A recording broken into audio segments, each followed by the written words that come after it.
did I do? What did you do, man? What did you do, man? I already failed. Oh, let me call Brett. Call Brett there. You're banned.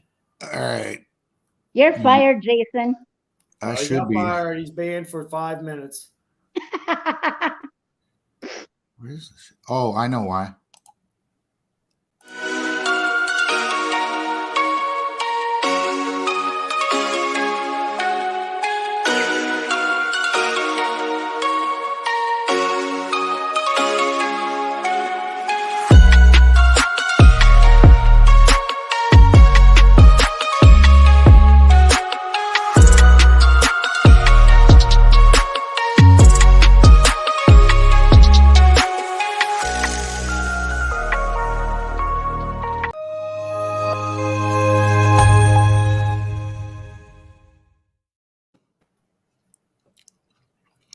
All right.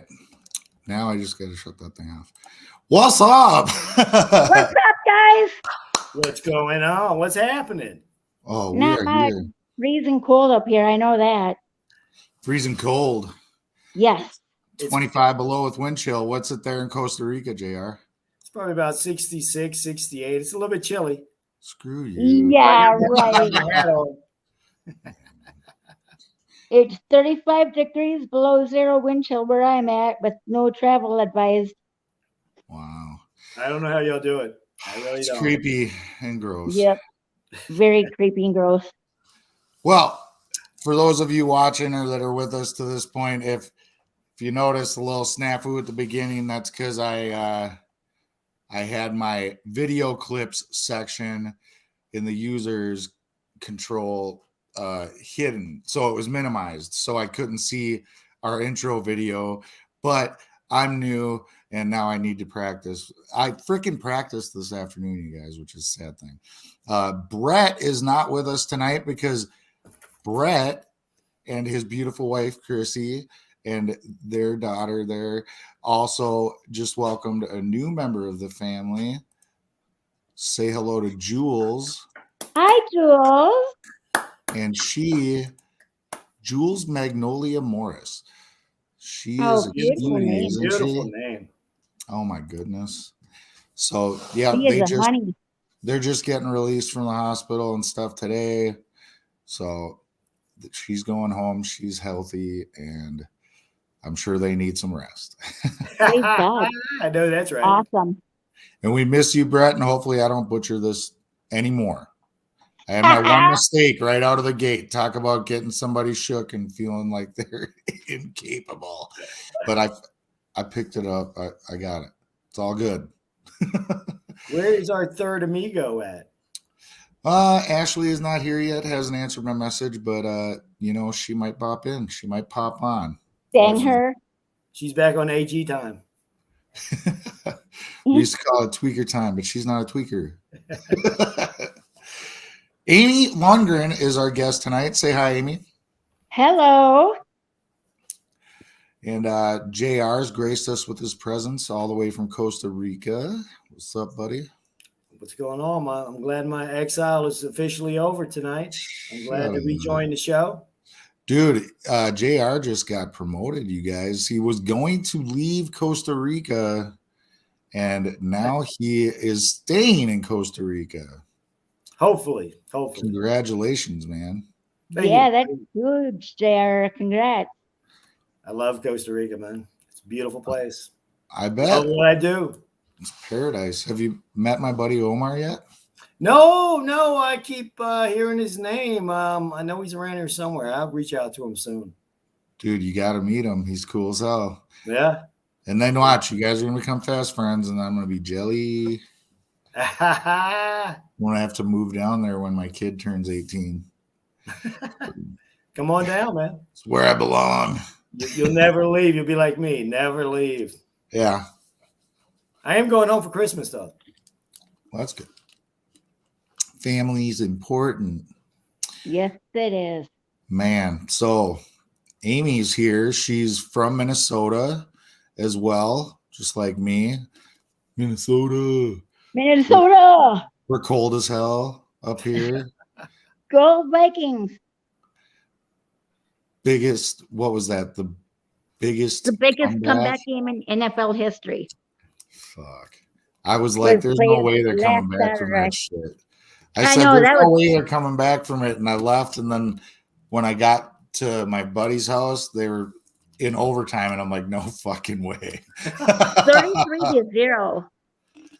Yeah, this shit was crazy. When I left the house, it was 33-21. And my girlfriend's mom's like, watch. And I said, dude, yeah, great. They pumped out a few right away. But I'm like, dude, I'm telling you right now, like, that's a hard deficit to come back from. I Yeah, was it like, is. do you think they can do it? Do you think they can keep it going? Shit. I was like, there's plenty of time left, but and yeah, they fucking won. Wow. Yep. That shit's crazy. Amy, why don't you tell us a little bit about yourself, introduce yourself to the listeners. Well, my name's Amy Lundgren. I was born in Grand Island, Nebraska. Moved from there to Scottsbluff. Moved from Scottsbluff to Lincoln, and then to Lincoln from Omaha, or from Lincoln to Omaha. I had a lot of issues growing up. I was molested by my babysitter when I was 5 years old, and then again at 7. And from that time on, I had like behavior problems, and I was a problem child from then on. My teenage years, it got hectic. I spent lots of times coming in and out of psychiatric units because that's where I felt the safest, was locked in a psychiatric unit. So I spent many times in and out, in and out, in and out, until eventually the state of Nebraska and my parents decided that I needed a long-term residential treatment center, and they sent me to Broomfield, Colorado, to a place called Cleo Wallace Center, and I was there for 3 years. There, they used me as a medicine guinea pig. They gave me all sorts of different medications that a, a preteen should not have. They strapped me to a bed numerous times. They locked me in a quiet room. I've had so much trauma. And then when I was 10 years old, I found my dad's liquor cabinet in the kitchen, and I took a drink, and I felt amazing because it made me forget everything. It made me forget my childhood abuse. It made me forget everything.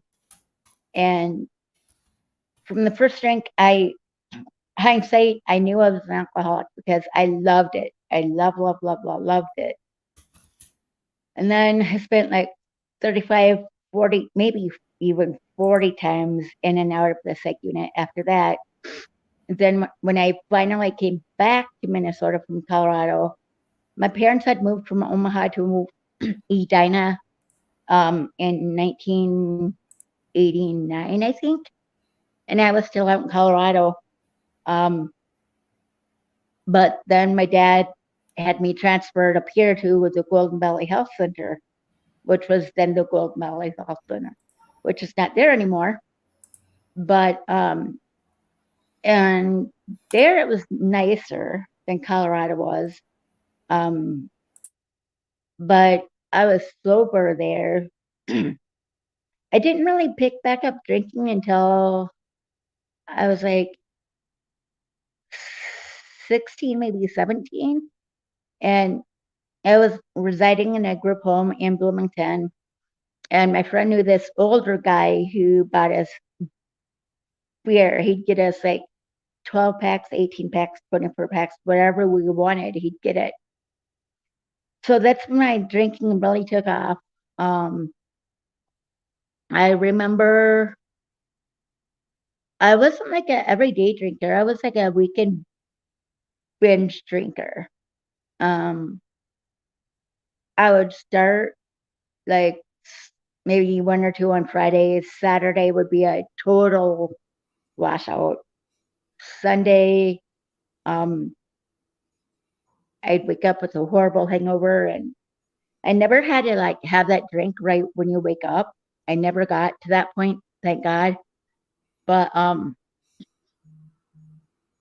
yeah, and it took in 1991, I think I was civilly committed to Wilmer State Hospital as mentally ill and chemically dependent. And my drug of choice then was alcohol. um, I went to Wilmer and I met my daughter's dad, Patrick, which it was great in the beginning, but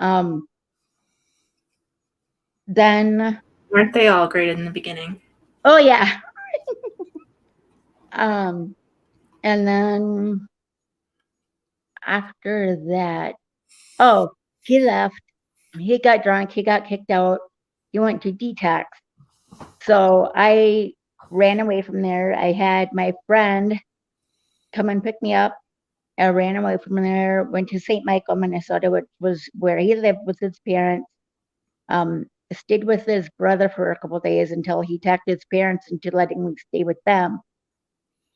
And then he had severe bipolar, and he quit taking his medications, started drinking heavily again, and started smoking marijuana.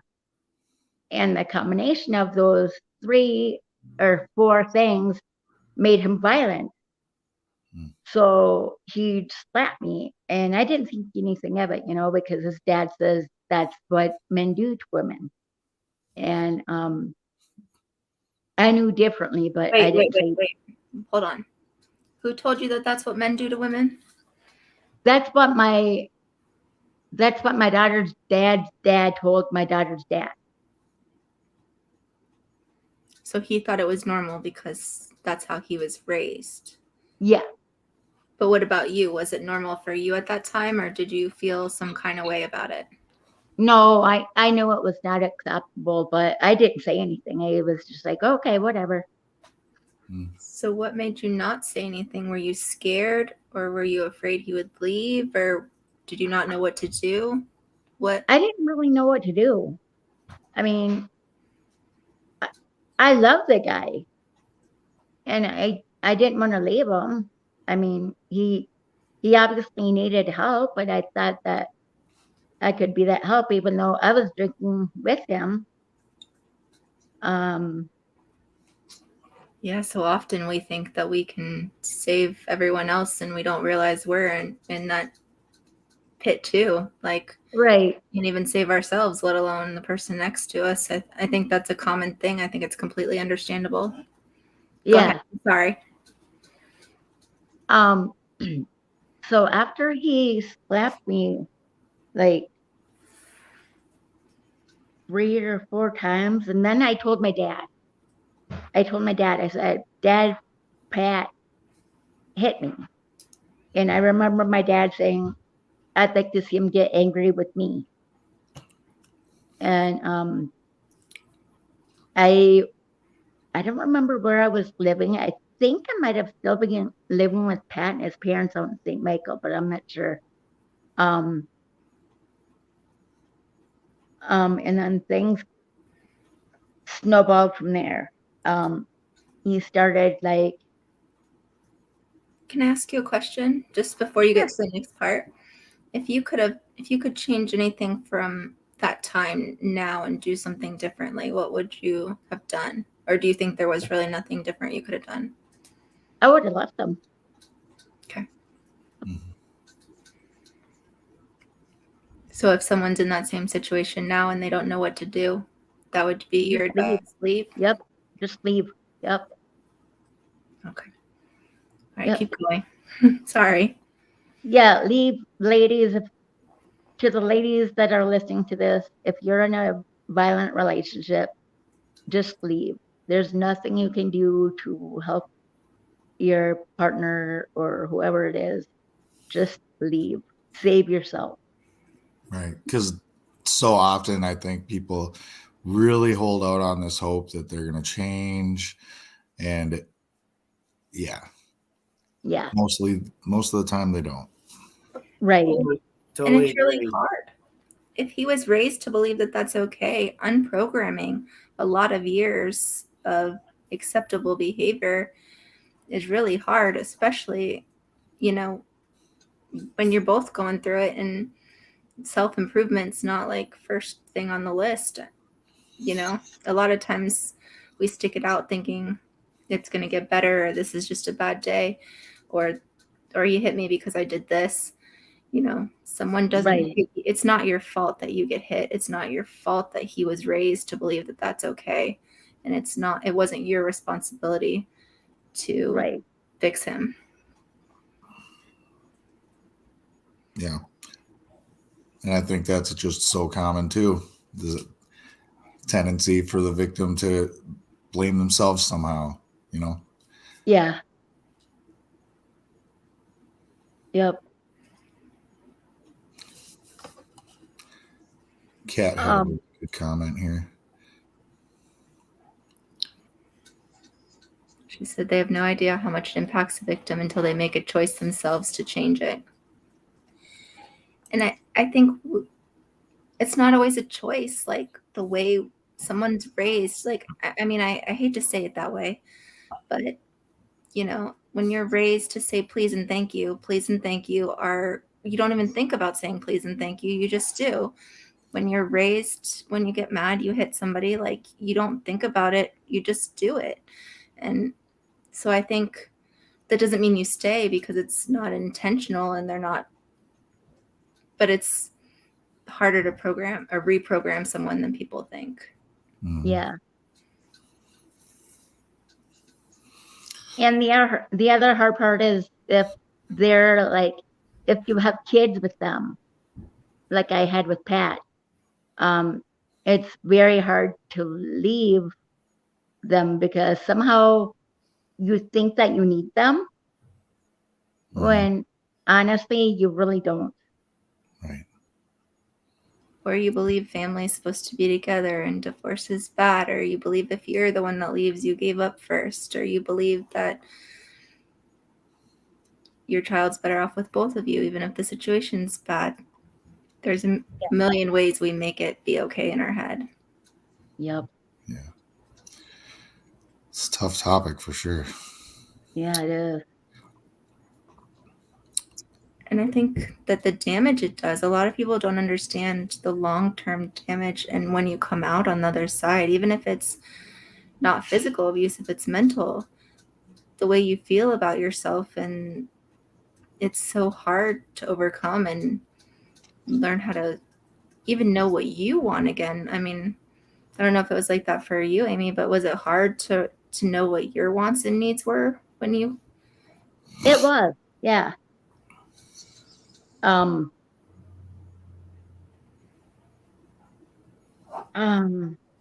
lost my train of thought. I'm sorry. That's all right. So what happened? Moment. What happened next? Next, it continuously got worse. He was verbally abusive as well. And he would and that went on for like several years. I met him in Wilmer, which was in 91. And he got kicked out for drinking. He went to detox. I ran away to be with him. And then the Wilmer State Hospital called the police to report me as missing or runaway. And they had an APB out for me, and the police were looking for me and everything else. And the police showed up at his mom's house. And I had been drinking that day, and I happened to be in the shower when they showed up. And my Pat was not there. But when I got out of the shower, his mom, Linda, told me that the police were there. And I'm like, why are they here? And I came out of the bathroom dressed and stuff, and the police were like, Amy Lundgren. I said, yeah, what? And they said, you need to come with us. Wilmer's looking for you. They were very concerned about you. And so my husband had, or not my husband, Pat had just came back from the store, and he saw the police hauling me away, and he gave me a big hug and a kiss. And they put me in a holding cell at the Wright County Jail in Buffalo, and I spent like a few hours there waiting for a transfer back to Wilmer. And when the Metro D or whatever you call them showed up to take me back to Wilmer, I was very upset because I wanted to stay by Pat, and I did not like Wilmer at all, and I wanted to be with Pat, and I wanted to stay down by Pat so I could at least see him. So I told the sheriff deputies that I needed to go to the bathroom. So I went into, and I was drunk. I was like literally shit-faced at this time. So I went into the bathroom, and I spent a while in there, and they sent the lady officer in to check on me. And I grabbed her glasses, threw her glasses off her face, grabbed her by the hair, kneed her in the face like 3 or 4 times, broke her axillary rim or something, and she ended up in the hospital. And I remember the male sheriff's deputy came in, grabbed me, threw me to the ground, put a gun in my face, and that was like an eye opener for me. I'm like, whoa, don't shoot me. But yeah. So I went back to Wilmer, and I can't remember how I got out of there, but eventually I did. And I think it was after Wilmer that I went to that group home in Bloomington and met that lady with that older man friend that buy us alcohol and stuff. And again, like I said, I wasn't like an everyday drinker or anything like that. I was like a total binge drinker on the weekends. And but that didn't go over too well either. So eventually in 1996, I had a daughter, Brianna. I am so proud of her. She was 3 months early. You could not tell that now. She is incredibly beautiful. She is in graduate school getting 2 master's degrees, one in social work and one in public health. And but in 1996, I had Brianna, and Pat was continually abusive to me, even when I was pregnant with her. And when she was 2 years old was when shit really hit the fan of Pat and I. He was extremely drunk and high on pot and off his meds, and he got mad at me because I didn't want to have sex with him that night. So he literally picked me up, threw me down the flight of stairs, ran down after me because I tried to get out the front door, ran down, slammed the door shut, grabbed me again, threw me onto the concrete floor, grabbed me by the back of my hair, banged my head into a concrete floor 22 times.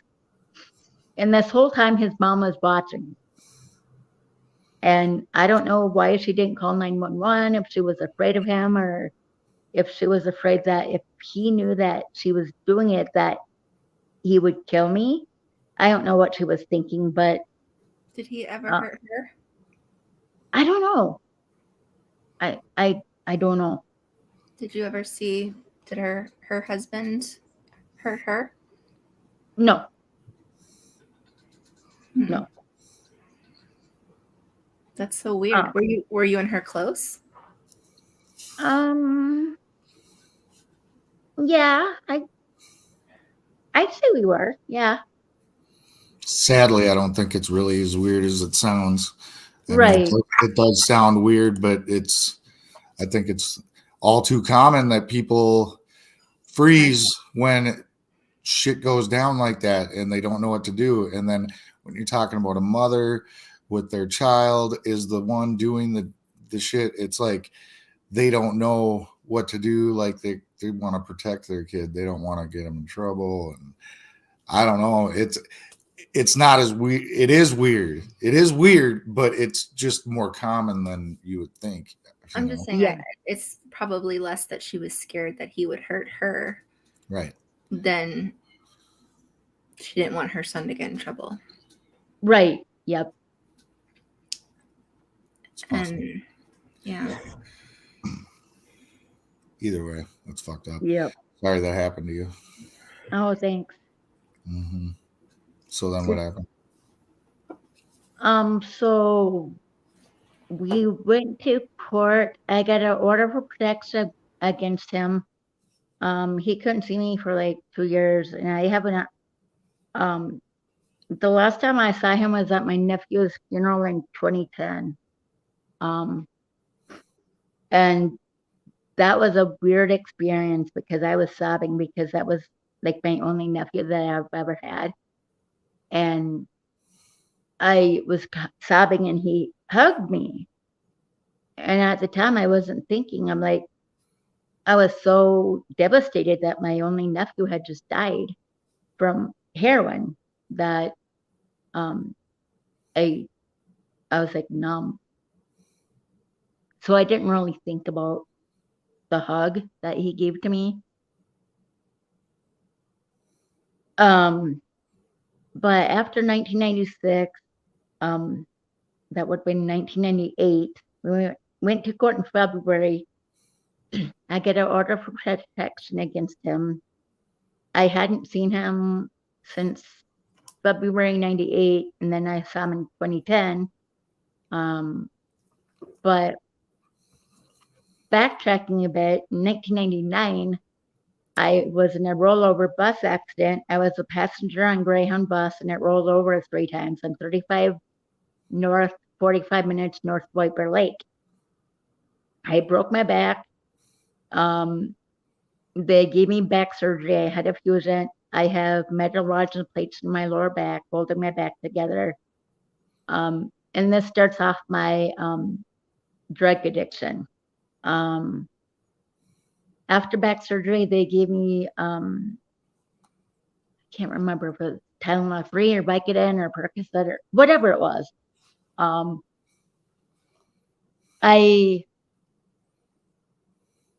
liked it because I didn't have to feel. I didn't have to feel. I didn't have to hang on to my childhood anymore. I didn't have to hang on to past abuse anymore. It was just like a huge lift up off my shoulders. And then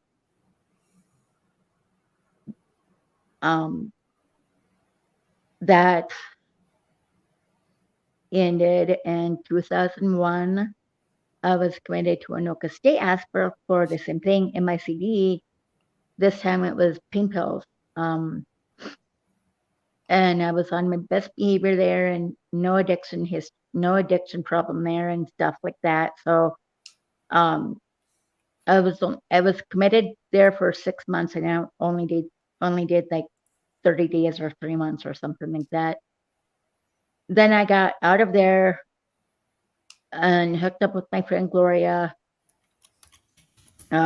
We started drinking again. We went to the Bird every Friday night. KDWB was there and Tony Fly was there, and we thought we were having the greatest time of our lives, hanging out with Tony Fly and KDWB at the Bird every Friday night in Maplewood, and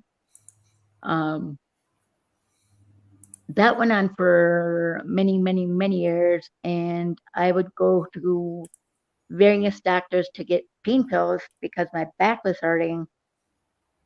And it was a mixture between pain pills and alcohol at that time. And um,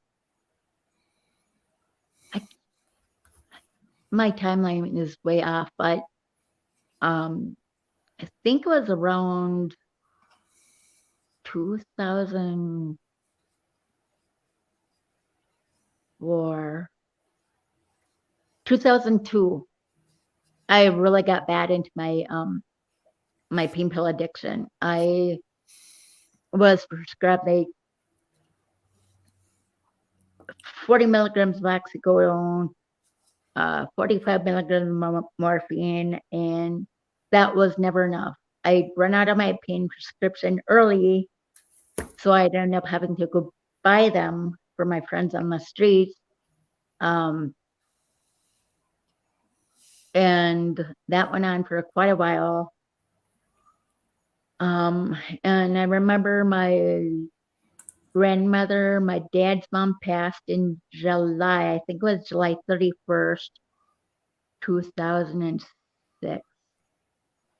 And then my best friend, Gloria Hoover, the one that I went partying with at Bird and stuff, she passed away of complications from gallbladder surgery in 2007. And my pain pill addiction got obviously worse after that because I had lost one of my best friends at the time. And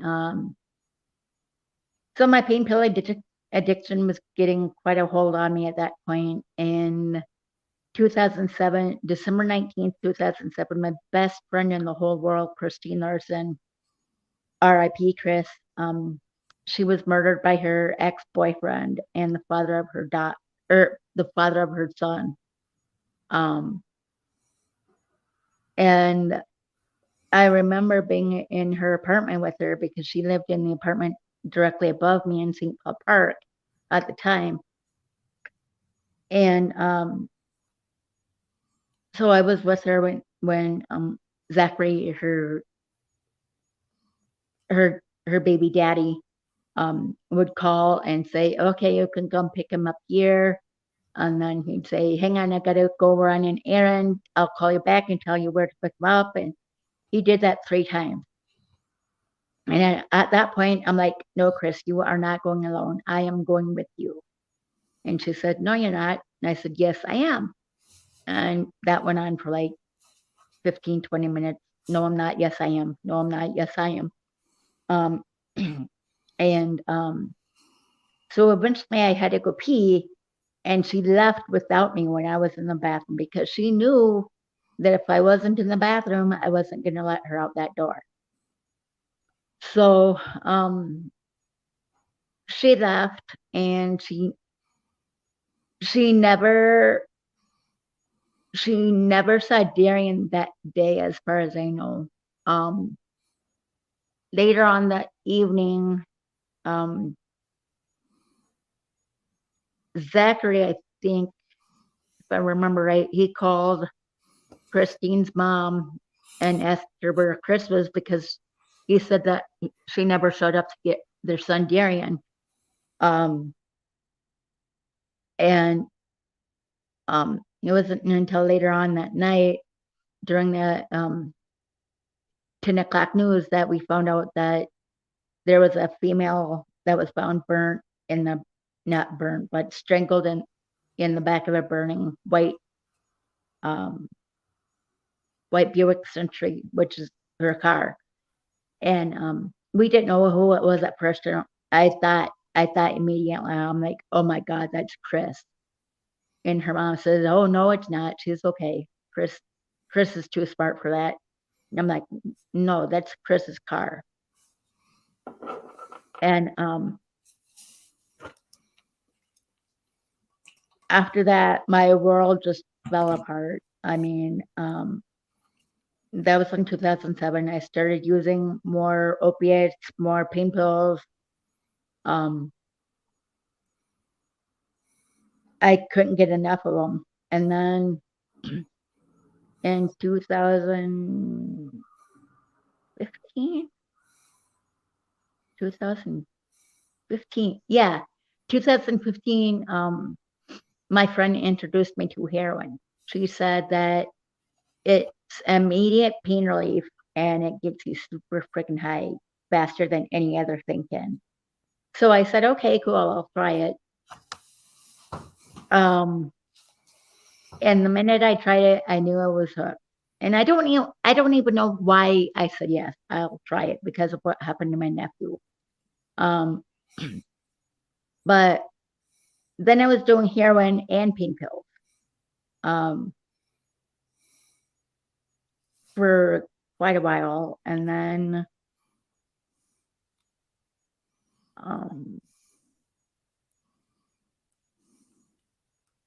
yeah, and heroin started becoming more frequently. At the end of my heroin addiction, I was spending at least up to $700 a day on heroin, and between me and my fiance, we'd spend up to $700 a day on heroin.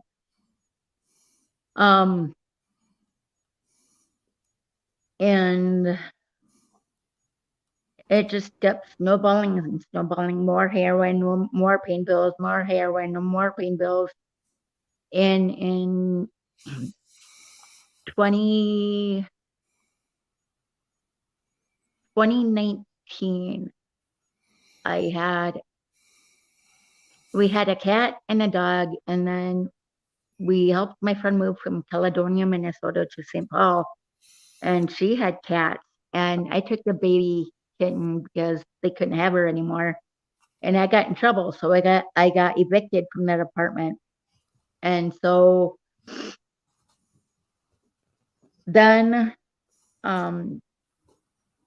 we moved to Cottage Grove, I think. Yeah, and the paramedics were called for me for a medical reason, and the police showed up, and they looked at my pill bottles, and they're like, Amy, where did your pills go? And I'm like, I don't know.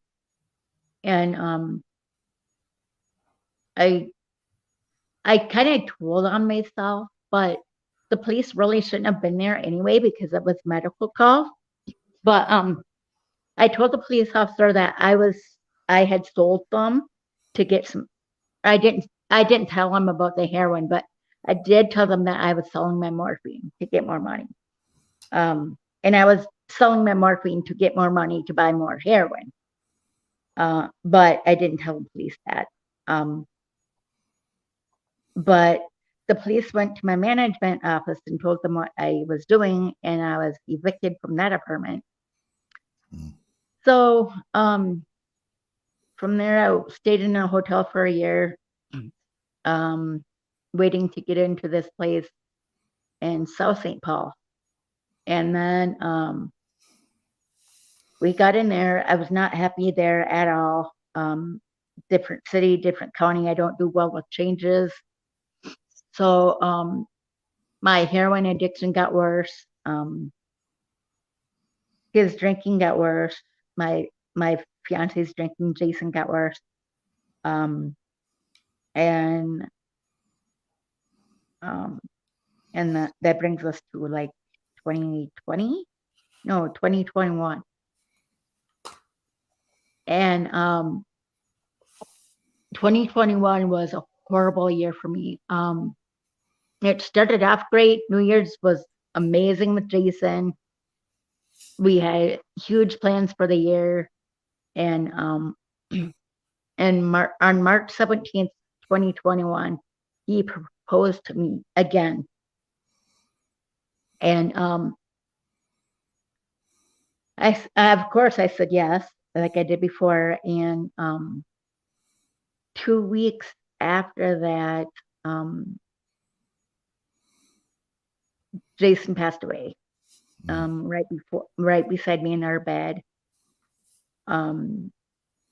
It turns out that the autopsy report showed that he had oxycodone on his system, and I was on Percocet at the time, but I did not give it to him.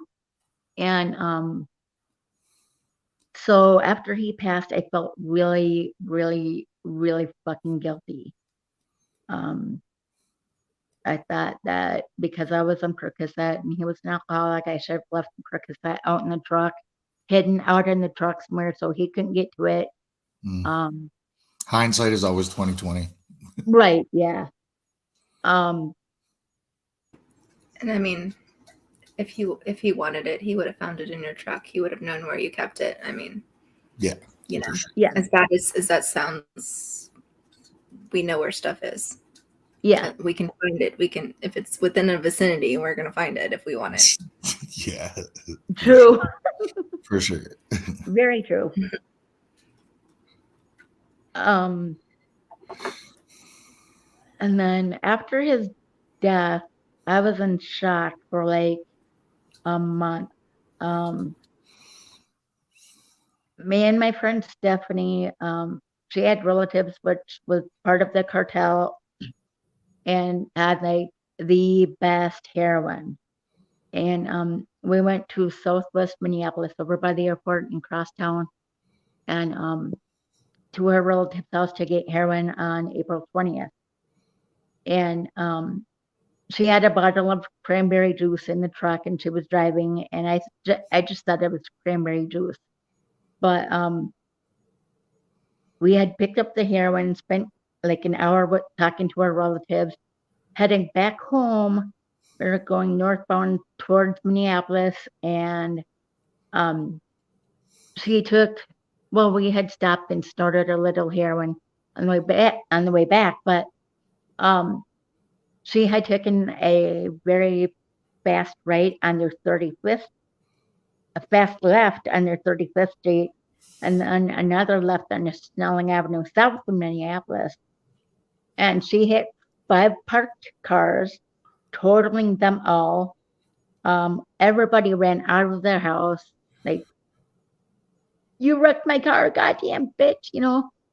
And I was in the passenger seat, and I'm like, backtrack a little bit. Before she made the turn, we almost hit 2 cars head on. And I said, Steph, let me drive, please. And she says, no, I got this. I'm fine. So I'm like, okay, whatever. So I'm sitting there. I'm like, okay, I'm going to die. That's all I thought. Yes, okay, I'm going to die. But after she hit the 5 cars, rolled our car onto my side, onto the passenger side. So I had to climb out the back driver's door, the back passenger door, the driver's side. And I took Stephanie's bottle. I said, what is this shit? And I smelled it, and it had a little odor, but I didn't know what it was exactly. So I take a sip of it, and I throw it on the ground, and I said, God damn, Steph, you're drunk. And she said, she was still trying to drive the car. And the people were trying to get her out of the car, trying to pull her door open, and she wasn't going to get out of her car. She had knives in her car.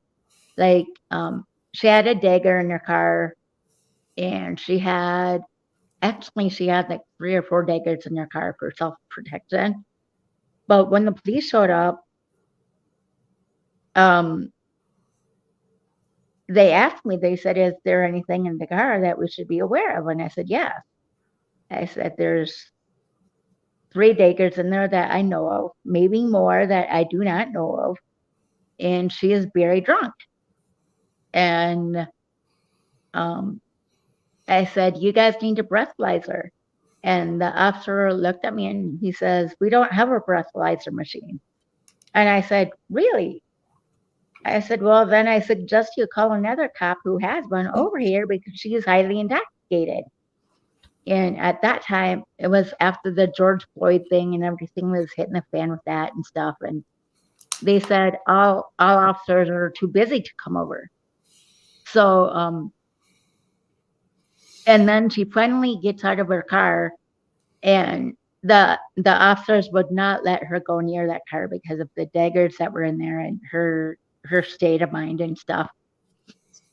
So they asked me to get the keys from her, or I had the keys in my hand because I had taken the keys from her. I gave them to the officer. She kept on trying to get inside the car, and the officer wouldn't let her. And then they asked her for her insurance information, and it was on her phone. And she was like stumbling around trying to get to her phone, and the officer asked me to go ahead and take her phone and look up the insurance info. So I did, and then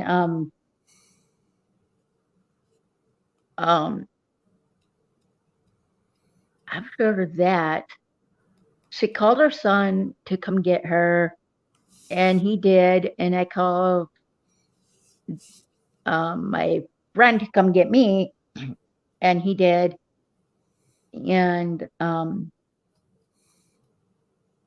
it was like, that brings me to like May 4th or sometime in May. I had an OD in like April. I think it was like right around April 20th or right around that same time. And I ended up at United Hospital. Almost died. Ended up at United Hospital for a week. They discharged me. You would have thought I would have learned my lesson, right? Because I almost died. But okay, that's like April 20th to like May 3rd. May 4th, I took an overdose of heroin May 3rd. A month, the exact day, a month after my fiance had died. And I So don't remember. 21? Was it Yeah, 20? this was 2021. Yep. And next thing I knew, I woke up in the hospital. I had been on life support for 2.5 months. And I was like, where am I? What the hell happened? How did it get here? And then my roommate at the time, he told me that he had tried calling me 3 times that night into that morning, early morning May 4th. He had tried to call me 3 times and I didn't answer my phone. So he thought something was wrong. So he came home, and thank God he came home in time, because he came home, walked in, found me laying on the floor, unresponsive, called 911 immediately. Then he called my daughter, Brianna, and 911 showed up. I had no pulse and agonal breathing. Agonal breathing is the last breath before somebody dies. So they tried CPR. That didn't work. They gave me like 2 or 3 milligrams of Narcan through an IV. That worked. I was able to wake up enough to tell them what I had done. They got me into the back of the ambulance. I died 2 more times on the way to Regions Hospital. And they got me to Regions. They intubated me immediately in the ER. Subsequently, I spent 2.5 months on life support. And wow. Yeah. So was that your last use? Yes. Awesome. Good. Yep. Because I was gonna say, as much as we like to, people to qualify themselves, whatever, so that everybody knows that they're, coming from the same place essentially that we did. We want to hear, about the turning point, and we want to hear about what you did to get better, and we want to hear about what worked for you too. We want to listen to and focus on the good things, the blessings that have come into your life today as well. So. Yes. okay, so after I woke up from life support, I was in the hospital for 3 more weeks. And then I went to treatment at Meadow Creek in Pine City. And there, that was the best. My overdose was the absolute best thing that ever happened to me. Because when I was in treatment, I had a huge spiritual awakening. I found God. And ever since I found God, my life has been absolutely amazing. Um, I don't I don't worry about my past anymore. I I God got me, so I don't have to worry about my past anymore. I'm not depressed anymore because I know God got me. I'm just in the program, I after treatment I spent like a month in a hotel until they found me this place in Montgomery, which I'm living now. Um, it's an adult foster care home, and I met these wonderful people in Montgomery AA. Thursday night meetings at the Recovery Hub, Montgomery, Minnesota, 7 p.m. That's the meeting you need to go to because that is amazing. My sober life is absolutely amazing. I've never felt better in my whole life. Um, my brother called me on my birthday this year for the first time in like 3 years. Um, my dad and I had the best time we've ever had in the car on the way home from one of my doctor's appointments on the 12th of December. We laughed together so hard. And my life right now is so amazing. I can't believe it. I have my family back. I have more sober support than I could ever imagine. I'm beyond blessed.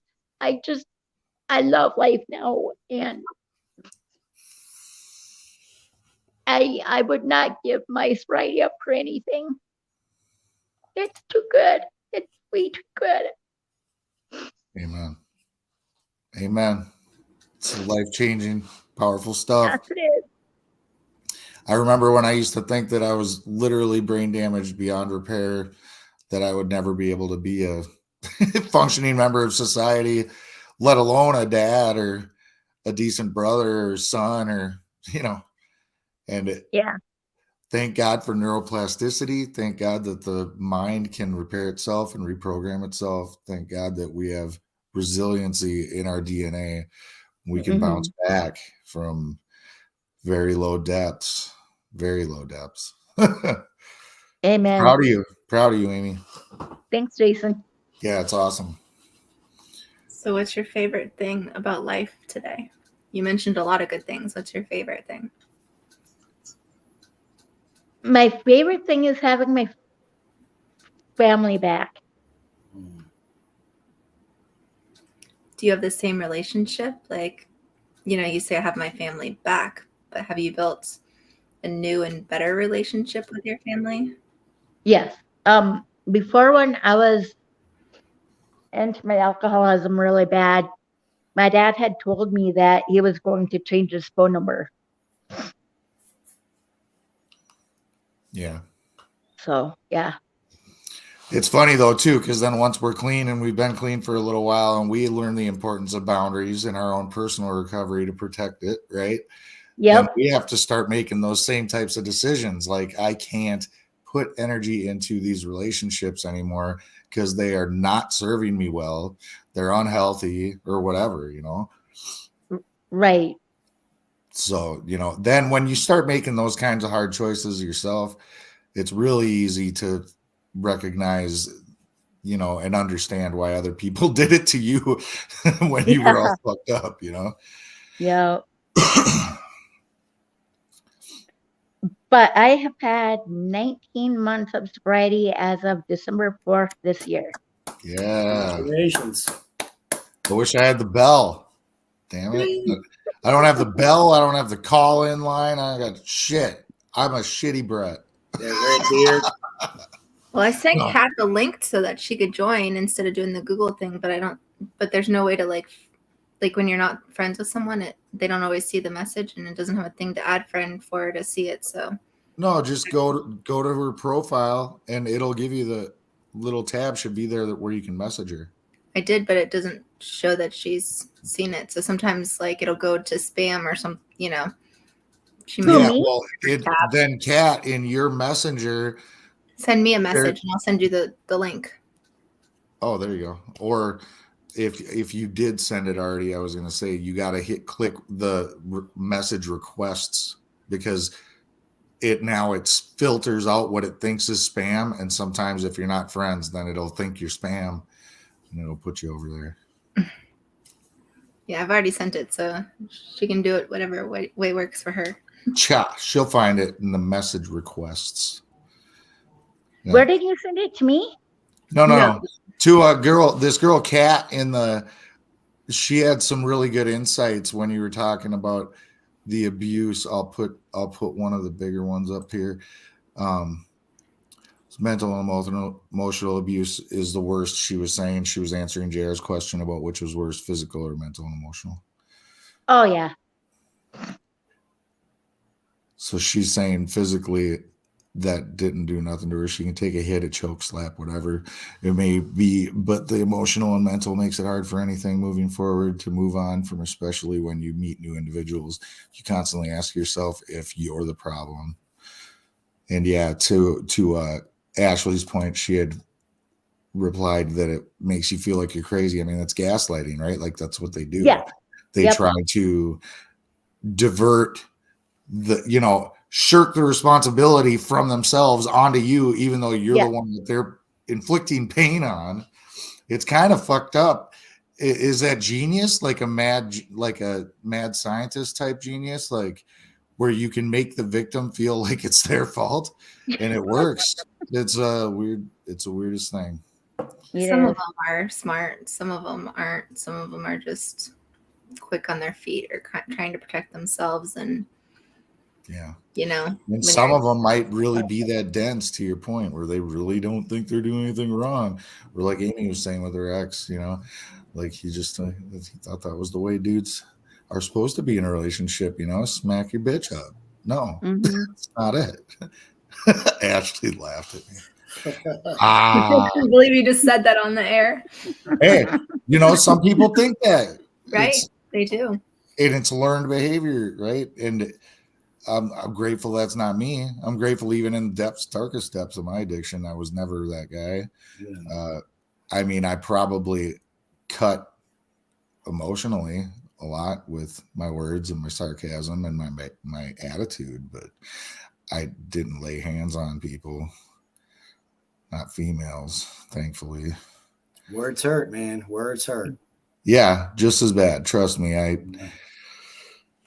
had to eat my fair share of humble pie when I got into recovery, trying to make amends with some people that I really hurt. You know what I mean? I really think that emotional abuse is worse because physical scars will go away. Mm-hmm. The emotional stuff sticks with you. I agree. Longer. I agree. Yeah. Yeah, definitely. So yeah, I tried to see if I could get the call-in line to work today, but it's hooked up to Brett's soundboard. So that's not happening. But yeah, Kat, if you wanted to, by all means, pop you in here. You can jump in on the fun. You don't even have to share your video if you don't want. It's up to you. Yeah, I don't want to share my video, but I'm doing it. But you don't have to, Kat. No pressure. You have to because you are so beautiful, Ashley. Oh, thanks. I barely brushed my hair before I came on. My phone had died and I didn't realize what time it was. Oops. She was AG late. We're used to it. I worked from home today. Woohoo! Lucky you. Yeah, you're lucky I put on a bra for this thing. TMI, Ashley. Sorry. I have one on though, so it's good. It's all good. Promise. You guys are crazy. Oh, so are you looking forward to the holidays? I am. Yes, especially this year. What are your plans? I am going to go to my parents' house in Edina. And this is the first year in like 6 years that my dad is actually trusting me to stay overnight at their house. That's a good feeling, right? Yeah, it is. It's awesome. Awesome. It's amazing. Yeah. Yep. That's a beautiful tree behind you. Oh, thank you. That's our Christmas tree.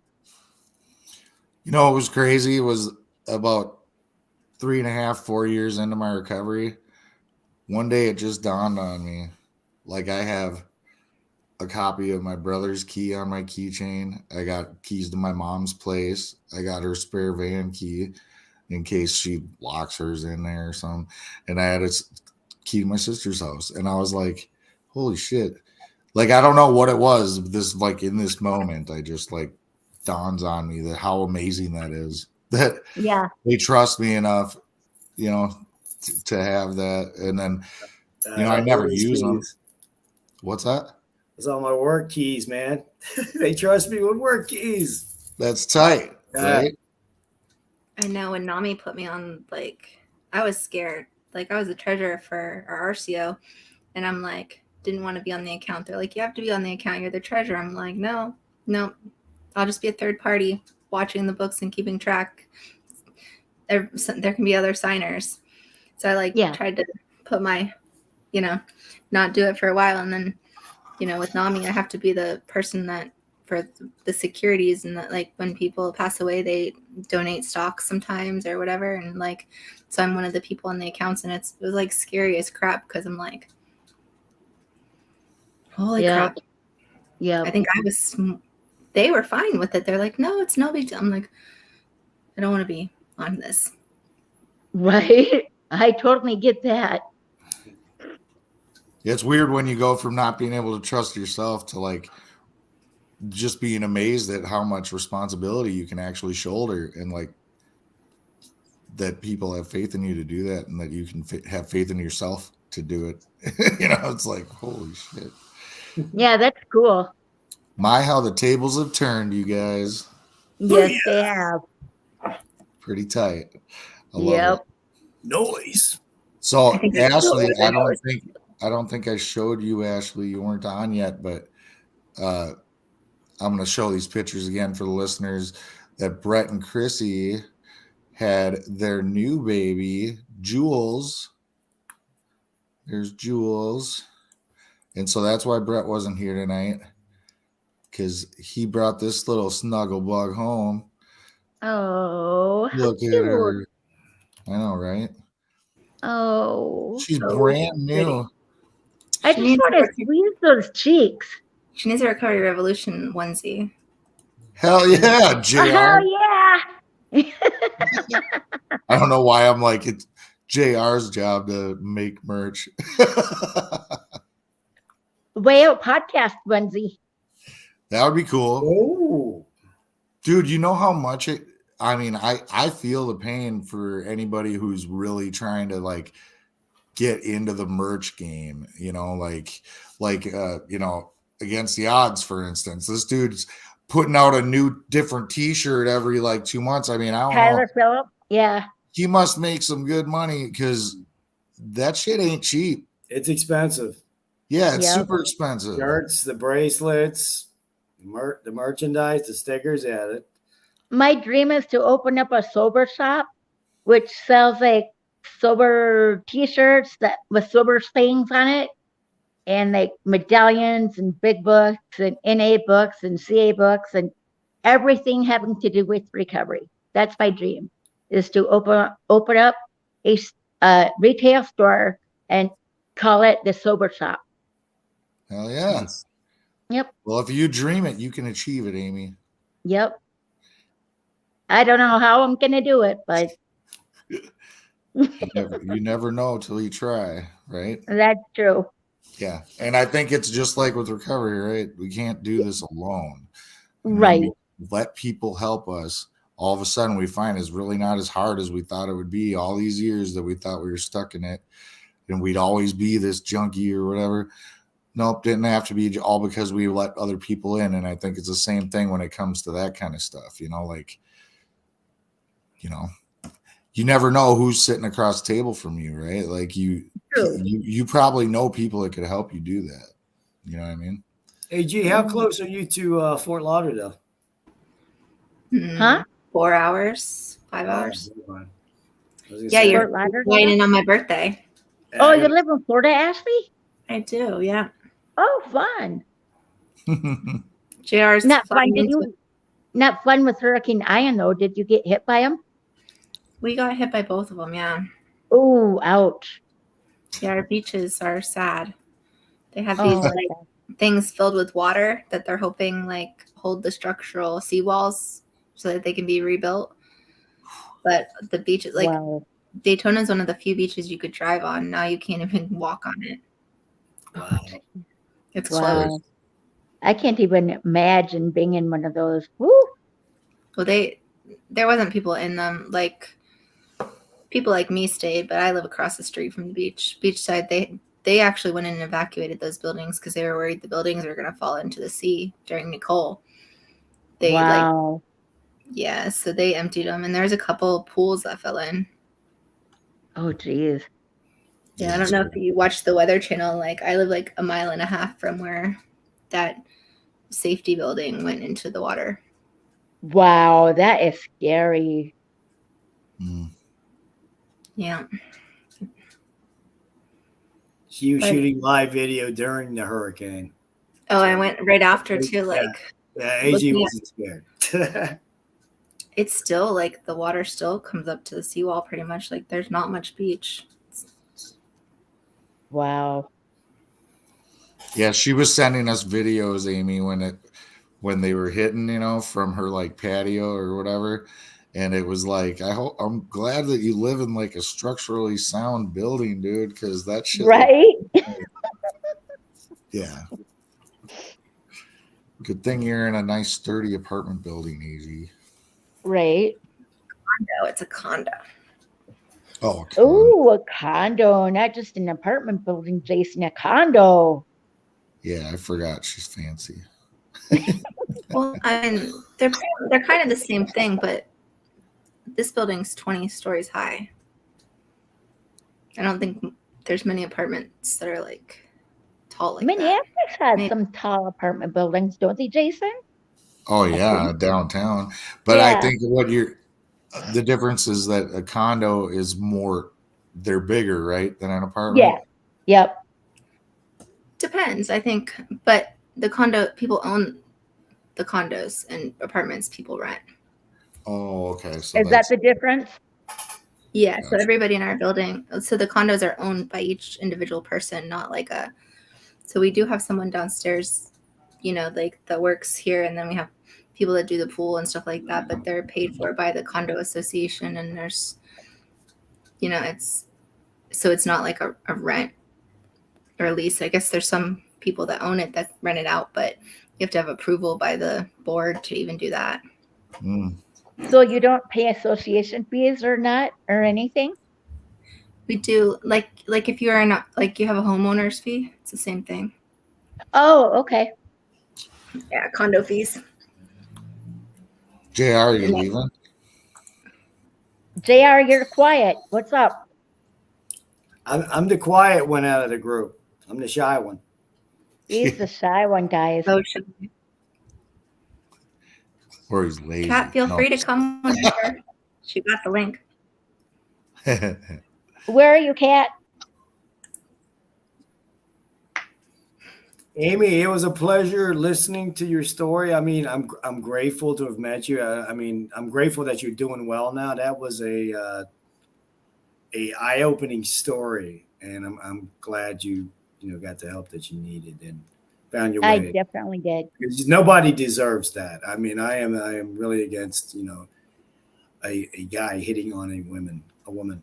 So good job. Thanks. But I have some work to do. Yeah. So I have to leave you guys, I mean, I leave you in the capable hands of AG and Jason. All right, cool. Everybody. Hopefully, I won't be banned next week. I think Nah. Maybe passed the we're test. I leaving kept early. fine. Yeah, Andy didn't talk enough. Yeah, Right. JR. Yeah, But you know so what? Brett, I'm going to give you grace and say you just need to practice. You need to work on it. Come on. okay. Come on back next week. I'll do and better. I'll do better. Be more talkative. You're looking good. So You're you want to hear looking something great. cool before you leave? Sure. I know he looks younger every time we see him. Okay, so I am 32. So my birthday's on You're just a Saturday. baby. Oh shit. your birthday's Saturday? Christmas Eve. Christmas Eve? My birthday's Saturday, yes. But so this year I turned 38. And my dad died when he was 37 and I was 11 years old. So I've like had this in my head, like it doesn't make sense, but I was like, I'm not going to live till I'm 38. Like there's no way that I'll live longer than he did. So like, since I was little, I was like, I'm not going to make it to 38. And now it's like 2 days away. And I've lived through everything I've lived through up until this point. So I really think I'm going to make it to 38. So it's an exciting birthday. You have survived 100% of your worst days. Yep. Yeah. All right, but I got to bounce. Nice seeing y'all. Nice meeting you, Amy. You too, JR. I got Have a little Merry bit of work to Christmas, do. buddy. Merry Christmas, JR. Merry Christmas. Happy holidays. You too. Hey, brother. Adios, New Year, be muchachos. Peace. Muchachos. That's Spanish. Oh, whoops. So I don't know. My- What should we my bad. wrap it up? Sure. Cat's Is Is Kat Kat gonna up? come on? Well, she was trying. She said it won't allow her to open the page. Why wouldn't it allow I it? don't know. I Weird. don't know. When I click on the link, it brings it up. Right.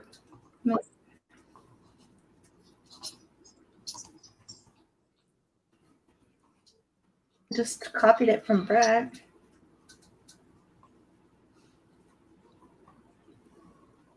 Copy. Paste. I'll try it again.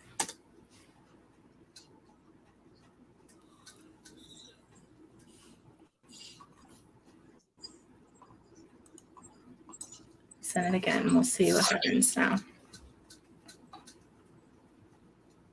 So what are you doing, Jason, for the holidays?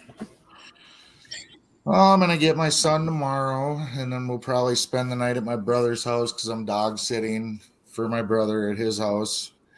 And then Saturday we got a few functions to go to. I'm gonna go to visit with my sister on my dad's side and her family, so we can see my niece or my nieces and nephew over there and them guys for a couple hours. Then we'll go to Minneapolis to my brother and sister's aunt at their house so I can see my other sister and my other two nephews. And then we're going to stop at my house to say hi to my roommates, my sponsor and his wife and their family. And so they can give Wyatt his presents. And we'll let Kate out on the way there. And then I'll be bringing Wyatt home probably. It'll probably be pretty late when I bring him home. And then so Christmas Day will just be wake up and drink coffee and sit in stretchy pants and just relax. But I'm going to be running my ass off all over the place on Christmas Eve. So, Do you guys have like the Blizzard stuff expected to come to you too? it's It's been here. going on since yesterday. Yeah, it's here. So Yep. hopefully by Saturday, the road, it'll be pretty much calm and the roads should be fine. I live in the southern part of the 62, state. huh? Jerk. I live Sorry. in the southern part of the state, Ashley, and here it's like 40-degree below wind chill, and 40 below?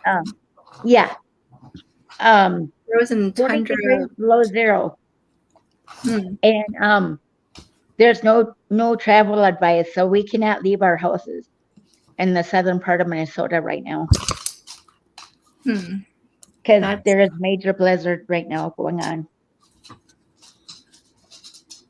I just sent it to Kat too. I don't know if it'll work better or not.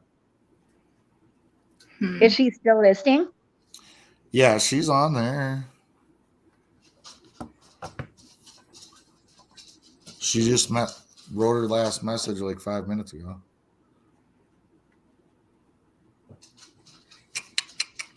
But yeah, I don't know. Christmas is, I don't know. It's been weird too because I've been, work was abruptly cut off this week because of the weather. So Wednesday morning, I showed up on the job site, but we didn't do anything. And they said they were canceling the job for the day. They were definitely not coming in the next day. And obviously, they said Friday no go either. But they were already planning on taking Friday off and making it a 4-day weekend. But so a 4-day weekend turned into a 6-day weekend. And I've just been at my brother's house, man, just chilling with the dog. I'm missing my girl and stuff, but I'm like, at the same time, I never just unplug like this ever. So it's been kind of nice just to relax a little bit, Where's the girl? Is she out of town? No, she's at her house, but she's over in Fridley. And I'm up in Ham Lake, and I'm like, I don't want to leave the dog. I can't bring the dog with. Driving. Huh? If the weather's not good, you don't need to be driving anyway. That's not really the issue for me. Are you under no travel advisory up there too, Jason? Or is it just down here? I don't know. I haven't been looking because I haven't been leaving. Oh, okay. I'm just getting lickings and snugglings from this little baby girl. Nice. I tried to send help, Kat. I sent you the thing. So now you got the link from me that is also the link that I used. We all used it. This is actually the link that I sent Amy. Yep. So it should bring you right up in here.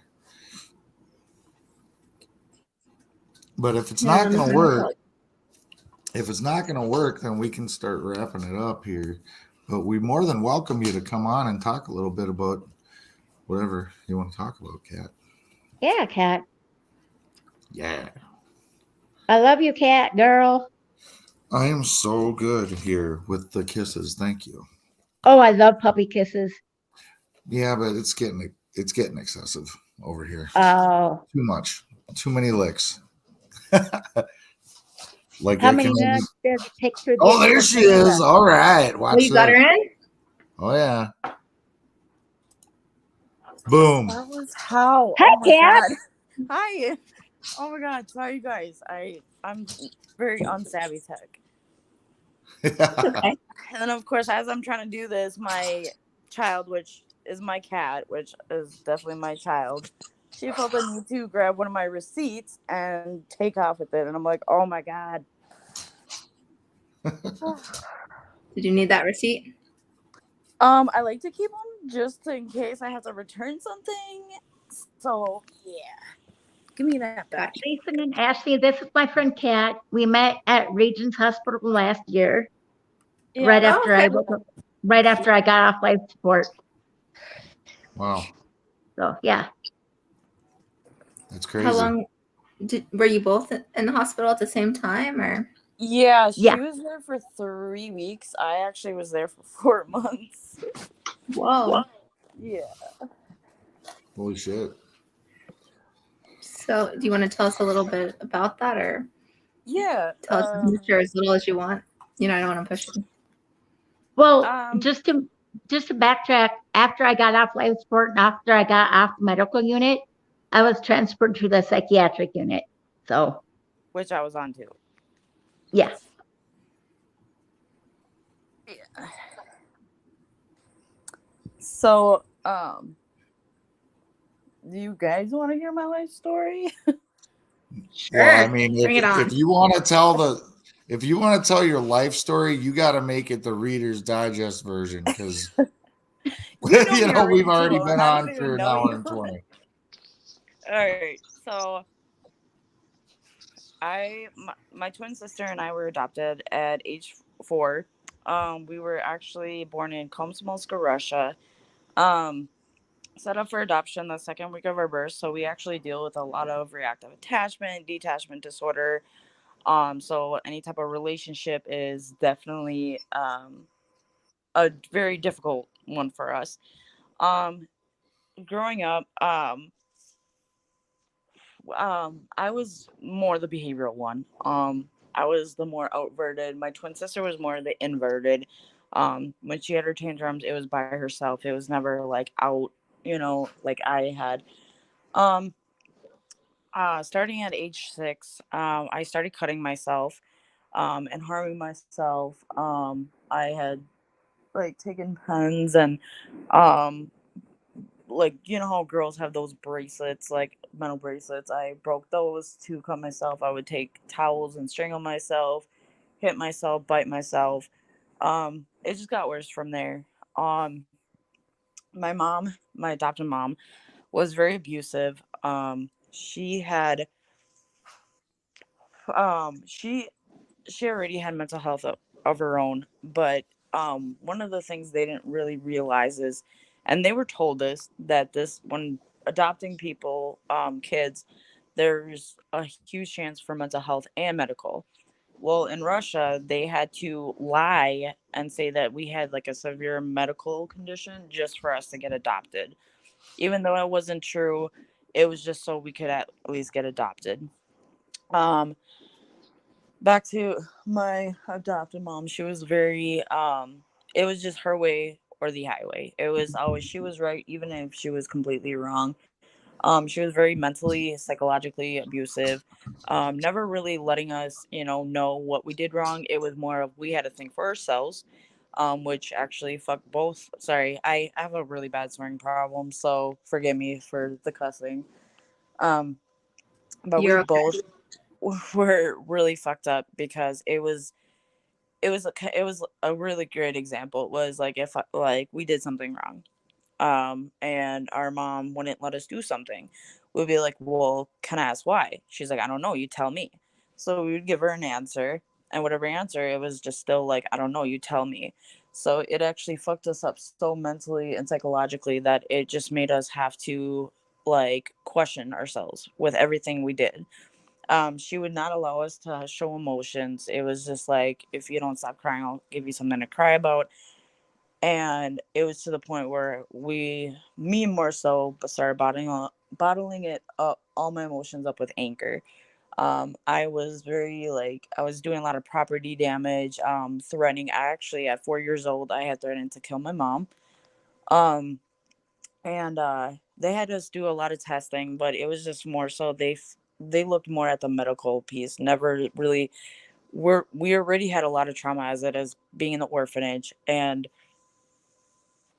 being adopted. I'm smoking a cigarette, by the way, so it's just so you guys know. Um, but it was just, um, we couldn't. We were like, I'm not gonna speak for my twin, but I was not happy. It was, I had a lot of questions. I had a lot of feelings already. By 8 years old, I had went up to my dad and I'm like, because we call our dad Pop, and I'm like, Pop, I don't feel like I belong here. He's like, what do you mean, Katiana? That's actually my actual name, Katiana, but a lot of people just call me Kat just to make it easy. But I'm like, I just feel like I don't belong here. I feel like I'm from somewhere else. And he's like, we'll talk about it later. Well, 9 years old, um, we were out biking, and all of a sudden we saw our parents like packing like stacks up of albums, and we're like, what the heck is going on? Sure enough, they call us over. And my dad's like, do you remember when last year when you said you didn't feel like you belonged here? I'm like, yeah. And they're like, well, that is true. Like, you guys were adopted. So they went through telling us about our adoption, and we had questions. And Maria was just more of just kind of sitting there in major disbelief. I was kind of, I don't even really remember how I felt. So my mom was also physically abusive. She had bound me multiple times on the bench, with my wrist duct tape behind my back to the bench, also my ankles, my mouth shut. She till this day, even both my parents think that was a way of quote unquote controlling me and having me stay in control because I was being violent. No, it just fucked me up more. Um, I went in and out of hospitals. Like at this point, I don't even know how many times, because it's been that much. I went into group homes starting at age 18. Before then, I was going to like Wilmer, CBHHs, every CBHH they had it in this city or the state. Sorry. Um, and so dealing with group homes, there was a lot of abuse, a lot of, and it seemed like a lot of the residents took me on as like the parent role because I actually understood them and actually was able to get through to them versus, what the staff were. It was just more of they were there for the money. And as I got older and being in group homes, I just started having the I don't give a fuck attitude. You're not going to tell me what to do. Um, like I've literally been in staff's face, like no, you're not going to, come into my own home because in a group home, that's your home, whether it's a group home or not. Um, and it was just this constant like, oh, because I'm the staff, I can tell you what to do. Oh, they're gonna believe me over you. No, I started being a big advocate because it was like these residents, these clients who are in this group home, normally just kind of like, okay, I'll do what you say. No, I knew that wasn't right because there was abuse going on. I had multiple staff choke me, um, hit me, all that stuff, and I didn't stop. And normally, after a while, when they just like, oh, nothing really is being done, most people are just like, I give up. No, because I knew what was right and what was wrong. And even though I was in the group, Riley, stop. Sorry. Um, It's okay. even being in group homes, it was like even though I was in the group home mostly for like self harm and stuff like that, and attempts of suicide, it was like staff wouldn't even stop me when even though they knew that that's their job, like they have to put you in physical restraints. And I, my whole life, I've had a hard time saying what I needed or wanted. When I did get the help, it like I instantly denied. I'm like, oh, I'm fine. I'm fine. Like, I'm okay. Like, it was just a bad day. When really, it's like I do need help. Like, I'm so mentally fucked up. I have a bunch of major trauma. At 12 years old in a foster care, we were coming on our way home, and all of a sudden, something just told me to look back. I don't know what. Maybe it was just my instinct. But right as I turned, a three-car collision happened. So the first car was actually just turning, didn't turn on their fucking signal, which and then made the truck behind it crash into him, and then the motorcycle behind it following. The guy on the motorcycle actually had the worst of the injuries. He actually was so critical, they actually had to call the airlift, the lifeline. And something just kept like I was just so traumatized by it because even him crying like he and luckily behind us was our foster mom and their neighbor who's actually a certified nurse. Stayed there until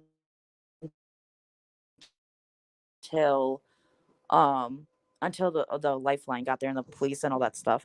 And be moved because of how critical it was. There was blood everywhere. Because of that, like I was so traumatized, I actually like threatened to kill my foster parents. And they didn't really do anything. They called the cops and they just still had me there. But the next day I went to school, and then all of a sudden my caseworker at the time shows up. He's like, all right, you're coming with me. Where am I going? Oh, I'm going to bring you somewhere. Well, it was the sheriff's youth program. And I think they think that I had been through like sexual trauma and like rapes and stuff because even that stuff is very triggering for me. Um, and so it was just I went to school at the time and I had ran into someone who actually sexually assaulted me in the hospital. And of course, I didn't say anything, you know, and just like that fear of being a kid, you don't know really what to do. And I kept telling him, like, he's bad news. Like, I don't want him near me. And he kept, like, talking to me and trying to, and I just was so fucked up. I legitimately tried running out in the middle of the street, and then the liaison officer and staff came, and then they, like, suspended me. And it got worse from there. Like, I was threatening the people at the Sheriff's Youth Program, which then I ended up going to RJC. It's a kids' prison in Lionel Lake, and legitimately it's a kids' prison. Like, it's hell. Um, I went to a few treatment centers. One of them was drug treatment programs. Actually, it was pretty cool. I actually felt very like famous because it's actually where the Hormels used to live, who invented the spam. Um, it was super cool. We had to clean our rooms a lot because there was legitimately tourists that would come all over the world and like tour it because it was like a famous place. But it was the worst when it was like snow or rain. It legitimately smelled like spam. It was appalling. Like it was horrible. Um, and so there was like good times, obviously, you know, the fun activities and stuff, but it was just more of, you know, even hospitals and treatment centers, they say like, oh, you're safe. No, the fuck you're not, because you see traumatizing shit that you should never have to see. You know, you they keep telling you this, but you're not. I have seen in treatment where a girl like violently attacked another girl, like staff. Like it's just like you think you're safe, but you're not. Like you're dealing with more trauma than you already have. Um, and so just mainly being in group homes all my life, just dealing with this shit and the abuse. And the last group home I was at, I was actually there the longest. It was Bridges MN. There was a lot of horrible shit that happened, and it's a lot to me even at that. And I kept saying things, I kept reporting it. And this last time that I reported it, so I had a sexual relationship with a staff. Yes, I had every part of it. And that's why when I went into the hospital, I had a really hard time like saying something, but I knew I had to say something because it fucked me up. He had done cocaine on the job. He actually choked me because I told him one day because I was having a bad day. I'm like, I'm gonna report us to the supervisor, and that's when he choked me. And I remember still the fear in my eyes. Um, and then he tried to make it up for me to have a, you know, we never had sex, but like there's still stuff that we did and stuff that was still considered sexual, obviously. But I finally said something after I got in the hospital. I was at the hospital for 4 months. That's when I met Amy. And that's actually where I met my ex abuser. Um, I was just kind of like, like, I'm just gonna focus on myself and stuff like that. But he was very into me and like just always trying to talk to me. So I'm like, all right, whatever. I'll just give him a chance. Well, after I left the hospital, I had a friend let me stay with her because I legitimately was waiting for the group home to change it all into like behavioral tech staff because yeah, I was high behavioral and it was not more of like the aggression and violence. It was more of my self harm and self mutilation and like my suicide attempts. That was really bad. Last year in January, I had got a hold of my meds, which should have never happened, but the staff never stopped me. And I the next that night I went to my friend Kristen's house and I got super shit faced, and then I got back and I like woke up in the car. Staff wasn't there, the keys are out of the car. I'm like, what the fuck? And so I go in. Well, at the time we had a resident who actually should have never moved there due to like sexual fantasies. Like he just could not be around females, but they still did that, which is another huge like thing they should have never done. So that's why we had like a two-part. It was a house, but they made it into like two separate apartments. And my door always had to be locked and closed just due to the fact of his issues. Well, it was wide open. I walked in and I shut it and locked it, and I went in the staff office. Tell me why the staff who never got trained in with me, which is another huge thing they have to do, but they did not. I confronted him. And then, of course, I'm a little shit. I'll do some ratchet ass shit. He had his phone in his lap, so I grabbed it. And he legitimately is like, give it fucking back. And so I did. And he still like hit me in the face. And then he grabbed my like collar and started dragging me out of the office. And I was like so at this time like a few like months ago, I before that I had taken UMA classes. So they teach you everything with UMA, like taekwondo, jitsu, everything, martial arts, everything. And I was doing everything I could. I was doing pressure points, all that stuff. And I still couldn't get him off of me. And he's like, he legitimately dragged me up to like towards the door, the front door, and he opens the door and he's like, step downstairs, I need help now. And the staff actually downstairs came like to the door and she's like, you need to let her go now. And she was not one to fuck with. Like she would get into like beef with the staff. Like it was obviously not professional, but it was just someone who also didn't take crap. So she's like, you need to let the client go now. And he still didn't. So she comes all the way upstairs and she's like, let the client go now. And she could see I was in major distress because he still actually had my collar and my sweatshirt. And so after he let me go, she's like, Kat, go to your room, lock the door. I'll let you know when to come out. Well, once the situation was taken care of, I came out and she's like, what happened? So I told her. And she's like, that's exactly what I heard. Because that house, like, you could hear everything, whether you're downstairs or upstairs. It did not matter. And so I called the police and made a report. They came out. It was actually my brother-in-law who works for the PD here. Um, and then literally the next day, so this was on Saturday night. And so Sunday, the next morning I woke up because I had went to bed late, but I still woke up pretty early, and the new staff had came on, and he was always like buddies with the supervisor at the time because he legitimately was like, they were best buds, so they would back up each other no matter what. And he's like, so what happened? Like, and I told him. He's like, yeah, that's what Janessa said. He's like, but the staff said you beat him up. What? And he's like, yeah, and he called the police. No, like, that's not true. Like, I'm the one who called the police and made a report.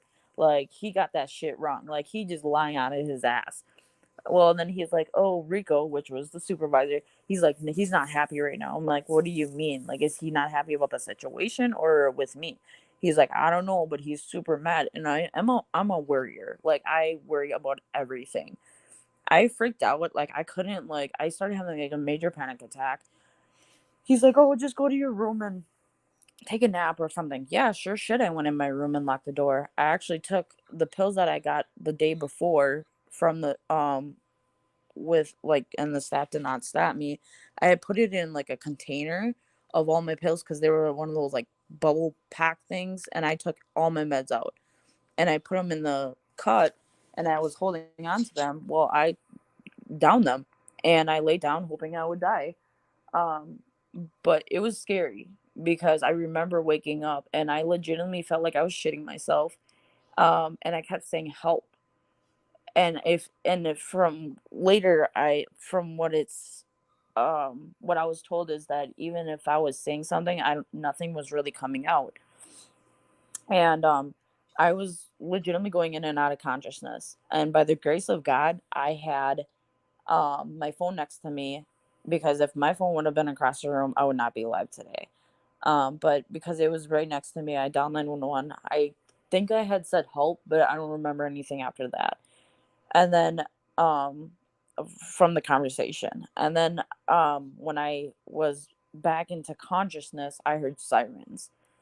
And then after, and then so apparently I only know this because I actually got the police report after that whole situation. So apparently when the cops got there, they're like, "Where's Kat?" And he's like, "Oh, she's in her room sleeping." And he said that to the police, but he was continuously telling the supervisor and everybody that every time I walked in, I was saying, fuck you, get out of my room.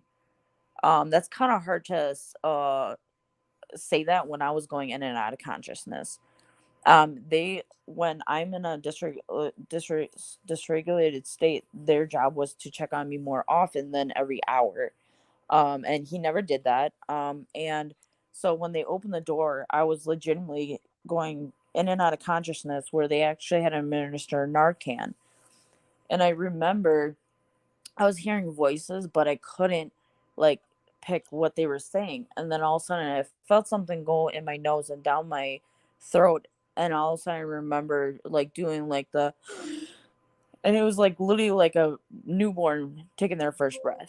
And the EMTs said, "Welcome back, Kat. What did you take and how much did you take?" And I was still kind of I was very lethargic from the overdose, that they actually had to have the fire department help with the removal because, and they normally don't do that. They just have the police and the EMTs do that. Well, I remember being carried in something. And then once I got in the ambulance, I was like super, super cold. And like the EMT kept hitting my face like super hard. And I have a high pain tolerance, guys, like majorly. But it was like I could feel the pain. And he's like, "You got to stay with me. I'm not trying to be mean, Cat, but you got to stay with us." I don't remember anything after that. I just remember waking up in the hospital. And then all of a sudden they're like, "All right, you're being discharged." I'm like, "What? Aren't I supposed to like talk to like this? You already did." And I'm like, "Well, shit, I must have said something, right?" Because I'm going home. I was actually shocked myself. And so when I got home the next day, the supervisor legitimately was like, "Where's the rest of the pills?" I'm like, "What the fuck you talking about, bro? Like, I took them all." He's like, "That's not true because they would have pumped your stomach." I'm like, "Bitch, like, that's where you're so fucked up in the head. Like, you legitimately think that every time someone overdoses on all their medication, they pump your stomach. That is how it is. No, the fucking ain't, because I've overdosed many times in my life, and they've never pumped my stomach, bitch. So don't fucking, oh, where are the pills?" I'm like, "I'm gonna tell you right now. I know this is probably very inappropriate to say, but you can strip search me. You can strip search my room. You can do what the fuck you want. But I'm telling you, you ain't gonna find them unless you want to fucking cut my stomach open." Like, like I was, and yes, I was being a bitch, but also you're not gonna talk to me that way. Like, you're a fucking staff. You need to be professional. If you ain't gonna do that shit, bro. Well, because he got me so like mentally fucked up, they actually had to place me in a hold because I legitimately, I had broke out the windows of the house where I was actually taking the broken glass and putting my body parts like through the shards of glass, and I wouldn't stop, and so they had placed me in a hold. Well, the next day, I ended up going into the hospital, like, and I was there for a month and a half. And actually, it was the week right before I was about to be discharged. Um, this girl legitimately set her bed on fire right next to my room. She literally, I guess, had snuck in weed paper and matches and set it on fire. And all of a sudden, I'm like, "Why the fuck do I smell smoke?" Because I was legitimately in my room just journaling and just staying to myself. All of a sudden, I'm like, I walk out and I'm like, "Oh my fucking God, there's the fire." So I ran, and there was also like this like weird like liquid stuff like coming like super fast towards my way to my room. So I ran into my room, grabbed all my shit, my bookwork, because I like to write, and I threw everything on high level so my shit wouldn't get ruined, which was really smart of me because I was like probably the only smart one at that point. And I came out and the fire alarm was going off, everything. And it got so bad that the whole St. Paul PD fire staff all over the hospital was there, and the smoke was so bad that people were actually choking because the smoke was so thick and bad. Um, and finally, the nurse like, "We need to get these patients off the unit now, or like someone's gonna have a medical emergency or die from smoke inhalation." Well, and apparently, so this bitch who set her bed on fire, her excuse, her reasoning for doing it was, "You guys didn't offer me scrubs when I first got here." Okay, yeah, because the judge is so going to fly with that answer. Like, your ass is fucked. Like, she's being charged with arson, property destruction, all that shit. I'm like, you deserve it, bitch. Like, don't sit here thinking like you the victim. Like, fuck out of here. Like, oh, sorry, I get so mad at her still. Even, um, but Can I stop you and for a then second? yeah, Can I stop you just for a second? I want to ask you if you realize something. yeah, go ahead. I was listening to you tell your story, and you were saying, you know, you've tried to end your life a couple times and hurt yourself, but when it came down to it, what did you do? I You know, called for like, help. I call for Yeah. help, and obviously, like, when I cut, it's more of just to feel that physical, so I don't have to feel the emotional and the mental and all that stuff. But it was just kind of like there Did was it sound like times in my we life. drink or do drugs to like escape that same thing, but Yes, you exactly, self hurt. But exactly, and it I just was wanted more. I wanted to point it out to you because when it came down to it, your life could have been over that day if you didn't call for help.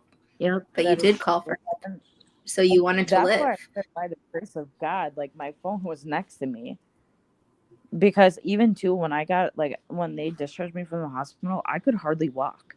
Like, I was so, like, the drugs had, like, made me so weak that's why, another reason why I said by the grace of God, because at that point I actually did try. I do remember trying to, like, get up, and I was so weak, like, I legitimately could not move. And so if my phone would have been across the room, like, I would have died. And that's Mhm. why, like, even the times that I do try killing myself, like, it's then it's just more of just, I want the pain to stop. Like, I just want it to end.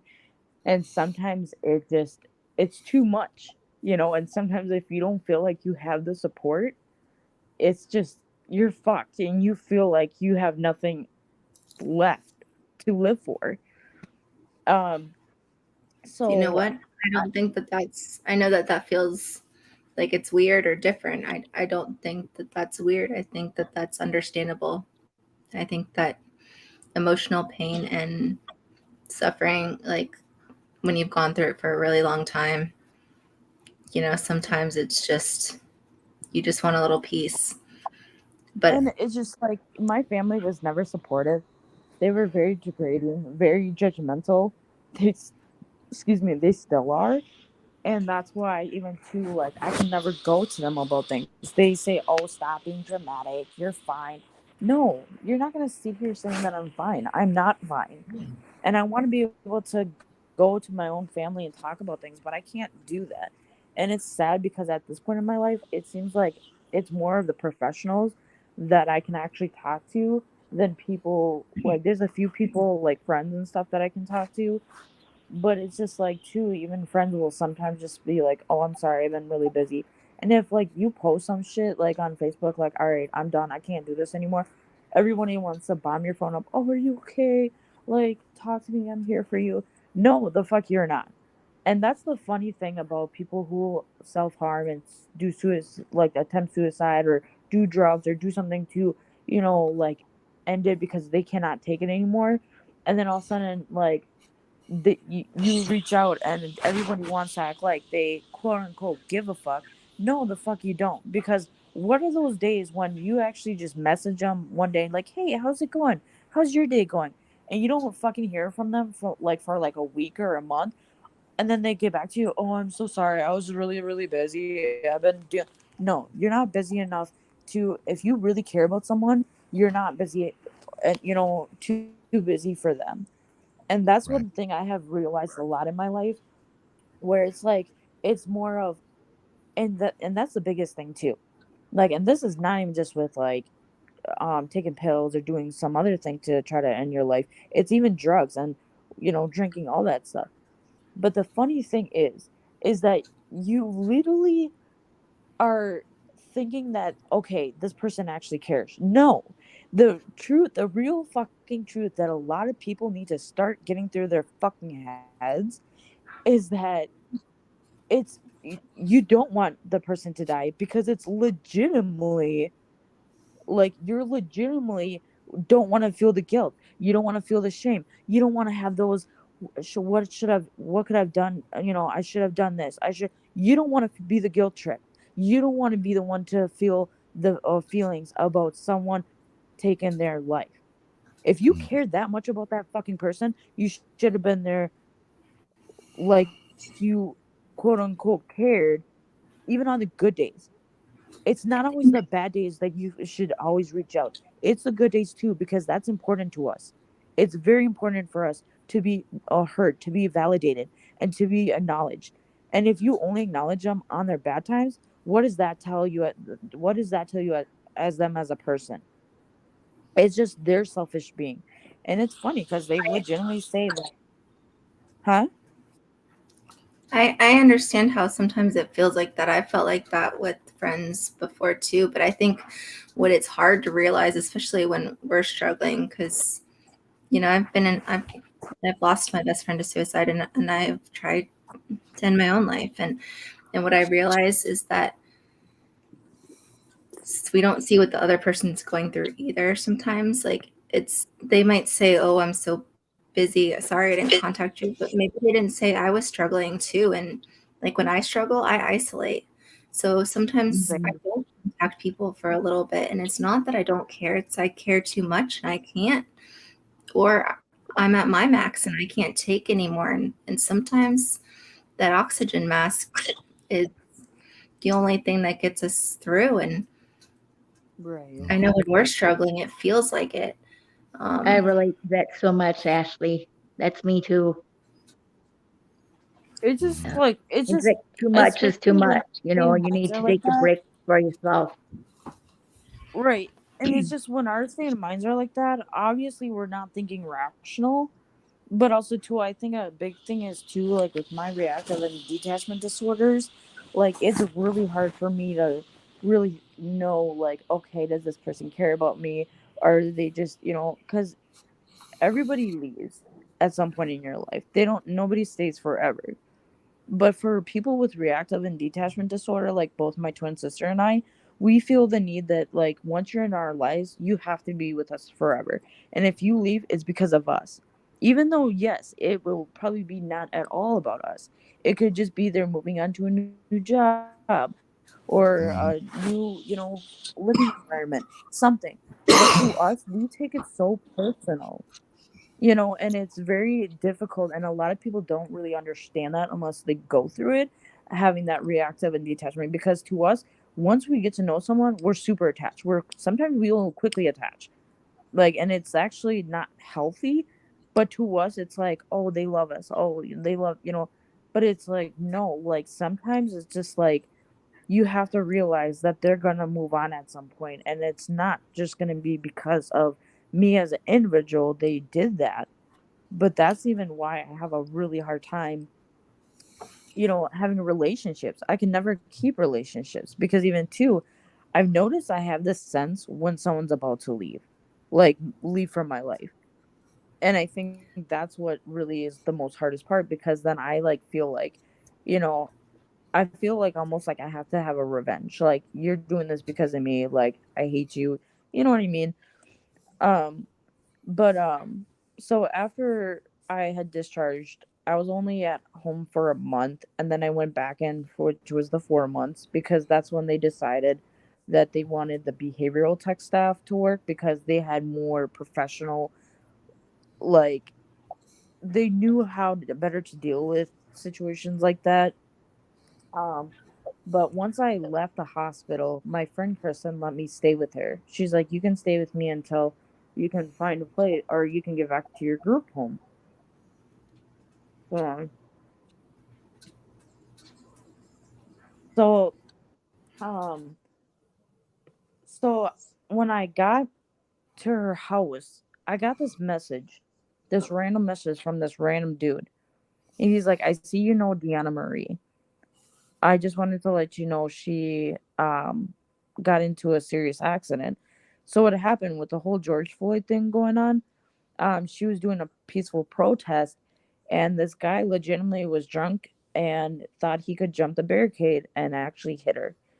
And I was like, okay, like this guy's just fucking with me, because Deanna was actually a staff of mine, a friend, like mother, second mom, like everything to me. She when she actually left the job just out of nowhere, I actually had mentally broke down. Like I actually like was on the way to the hospital fighting the EMTs, the police, which was a normal thing for me, because also being in an ambulance, they have to put those like soft restraints on, and that's even a trigger because it reminds me of when my mom would like bound me to the bench with duct tape. So it was a very huge trigger, and I couldn't deal with it. It was too much, and that's why I would fight the EMTs and police, and they would usually have to shoot me up with ketamine, which that shit was great. But once you start getting off of it, oh my god, it was hell. Like you become very agitated. I actually later on found out that people actually with PTSD, that is not good for them, because it actually makes it worse. Like their like moods like a lot worse than someone maybe not with PTSD. But so then I message him back and I'm like, is she okay? And he's like, no, I'm sorry, she did not make it. I have not cried as much as I did ever in my life. I legitimately was crying every, like I would stop for a few minutes and I would just again. And then of course my friend Kristen, she likes to be the top, like, oh, it's all about me thing. And it was too much for me. We're out smoking and she was doing that. And I'm like, I'm gonna just go take a walk.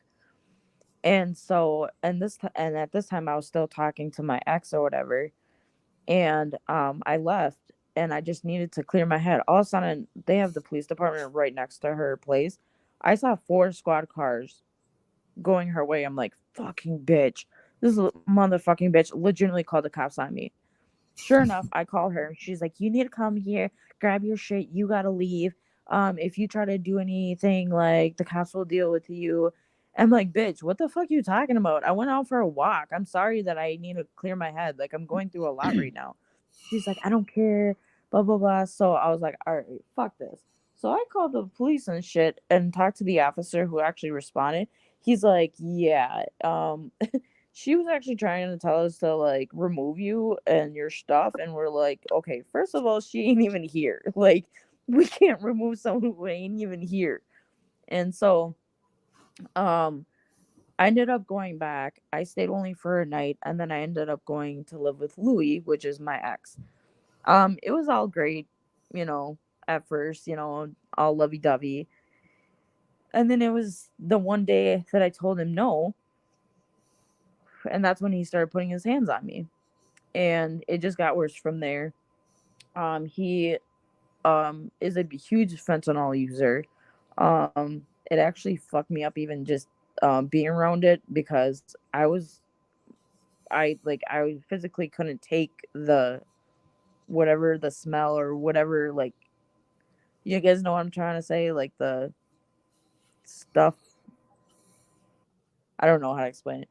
But he actually had choked me multiple times. I actually had bruises on my jawline, and the one night he had choked me, and that was when he left the bruises on my jawline, and he actually tried killing me. Um he, um he I had a pocket knife that I had took the blade out and I put it to his chest. I didn't stab him, but I told him I should stab you in the heart that you don't have. And I couldn't, even with all the shit that he did and put his hands on me and all that stuff and trying to kill me, like I just didn't have it in me to kill him. I could have. It would have been known as self-defense. But I just couldn't, because I had feelings for him and I knew that he was just another person who was lost, and like I thought I could help him. You can't help someone like that. They have to help themselves. And so we actually got into a struggle, and he actually had taken his hands and put it over my hands with the knife, and he actually had it pointing towards my abdomen.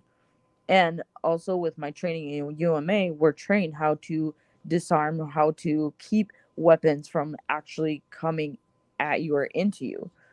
And he I told him since day one, don't ever try to put your hands on me, bitch, because like I will legitimately win you over. Like I don't give a fuck how tall you are, how big you are, how strong you are. I like will legitimately like show you like I've been trained to how to do this. I feel like he thought I was talking out of my ass. Well, he learned very quickly that I wasn't fucking around. So luckily he never was able to stab me because of my strength and what I've been trained to do. And then after that, the next day, I didn't have a job yet at his work, but I was just kind of there in case they needed help while I was getting my application through or whatever. Well, after work, well, during the whole time at work, oh yeah, she stabbed me, trying to make me look like I'm the crazy one. Bitch, no. So I ended up, so when we were walking home, he was literally like, you remember about last night, right? And I'm like, yeah. He's like, you do realize that if anything would have happened to you, I would have just told the police you tried killing yourself or you did kill yourself. I was like, wow. Like, because he already knew my history with self harm and suicide attempts. And he was legitimately going to tell the police if anything would have happened that I was just doing it to myself. And um, so then when we got back home, he was taking his shirt off. And I'm like, babe, and I'm just trying to play it cool with him. Like, I'm like, babe, come here. I want to see this horrible stab wound that I apparently did to you. He's like, see, look, you guys, there was nothing. There was not even a scratch on his back. Like, he legitimately made me like I was the crazy one telling everybody I stabbed him. No. And honestly, I did second guess myself. I'm not gonna lie. I did second guess myself because also too when I get really angry, I don't think and stuff and I just kind of do whatever. But I had a big feeling I did not do anything to him. I never stabbed him, nothing. I wanted to, but I never did. And so um I just like, and because legitimately, and he's the one who said, get out of that group home. Like, you don't need to be there. You can come live with me. Like, and this was when everything was all grand and dandy. And it wasn't. And I legitimately lost a group home and my home to this monster. And so the reason why I kept staying there is because, like, that was literally my home, or I would have been completely homeless. Well, one of actually you know him too, Amy, Nick. It was me and Nick Louis, Melbourne? like buddy from the hospital. Yeah, from the Yeah, hospital. yeah, Yeah, yep. yeah. So he because he was in treatment for his addiction. He let us stay at his apartment.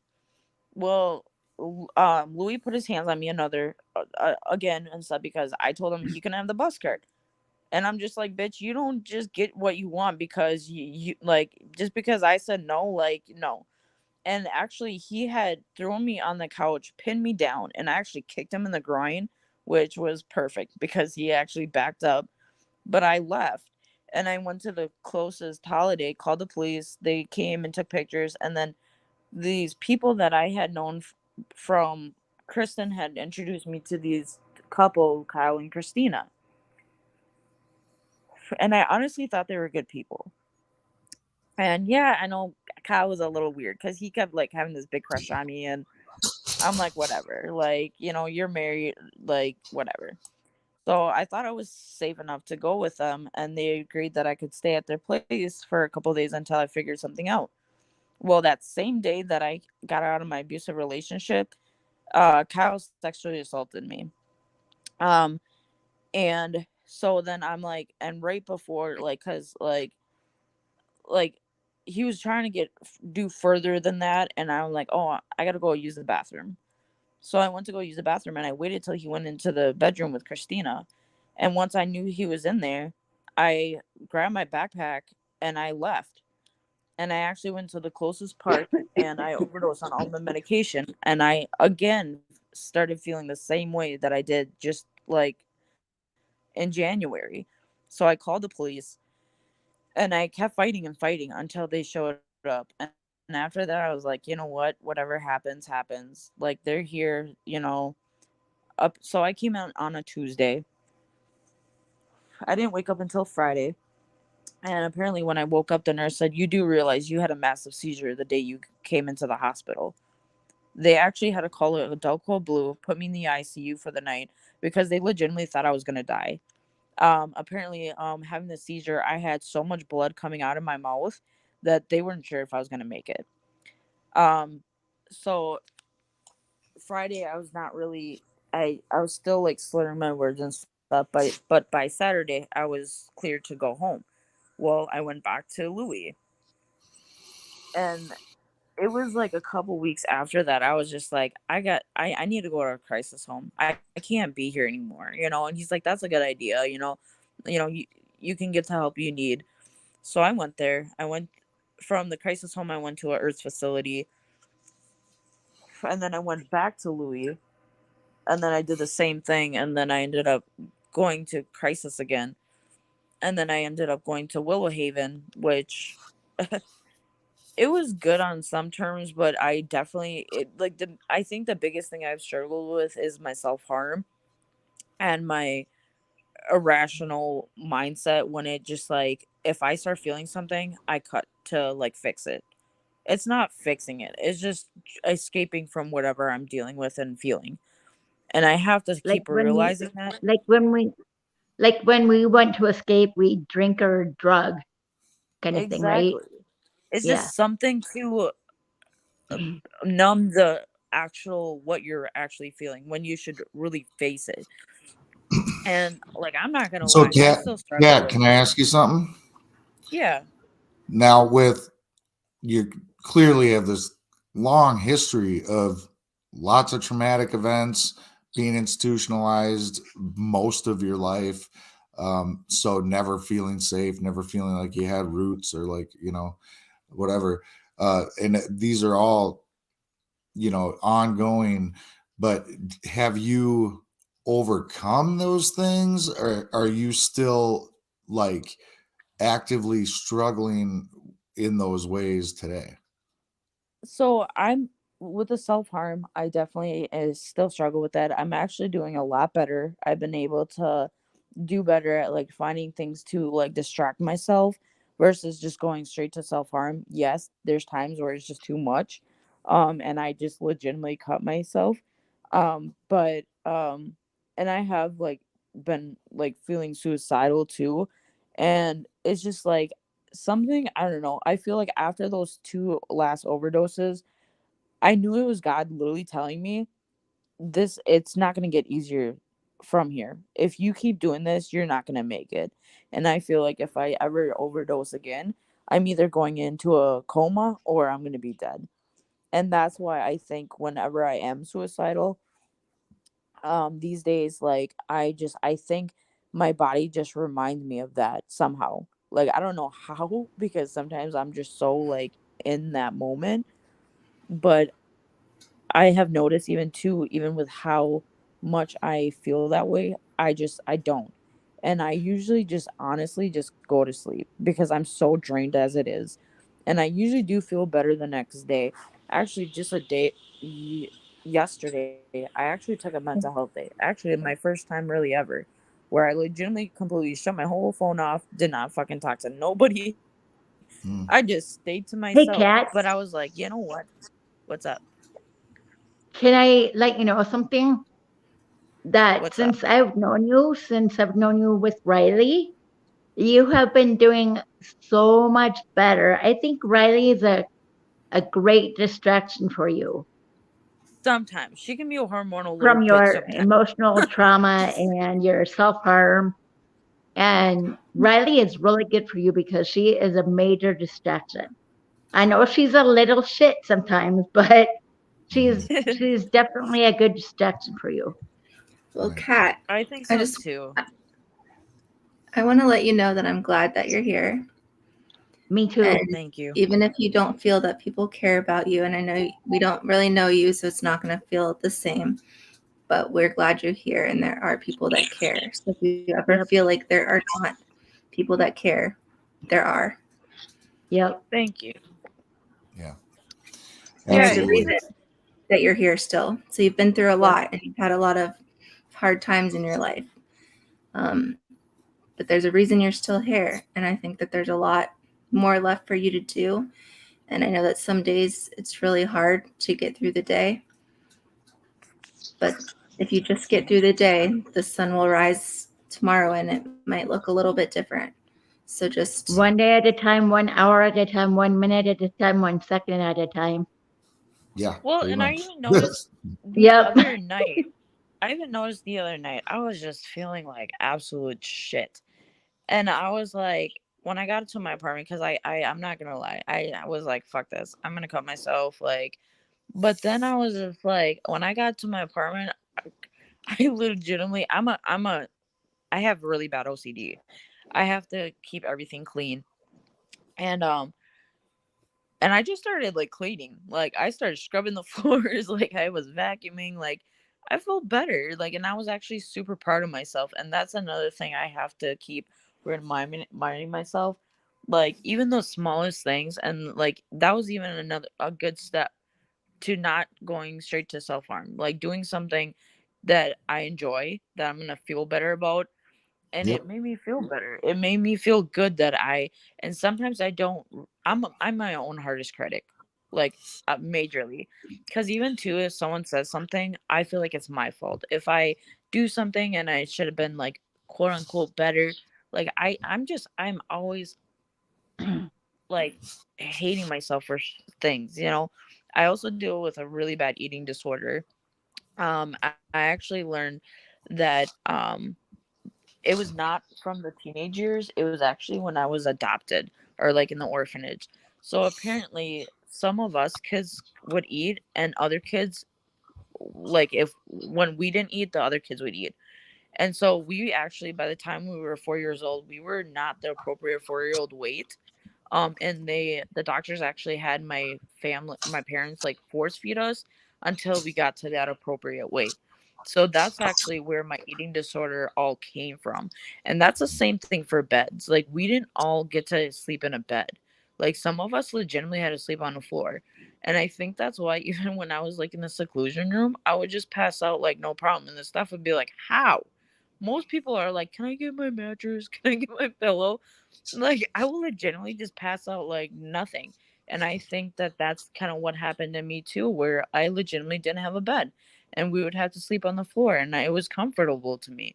Shit, I know this sounds crazy, but I could even sleep on the highway and it would be no problem. Like it's sad to have to say that because everyone should have a bed to sleep in, but that was not the case.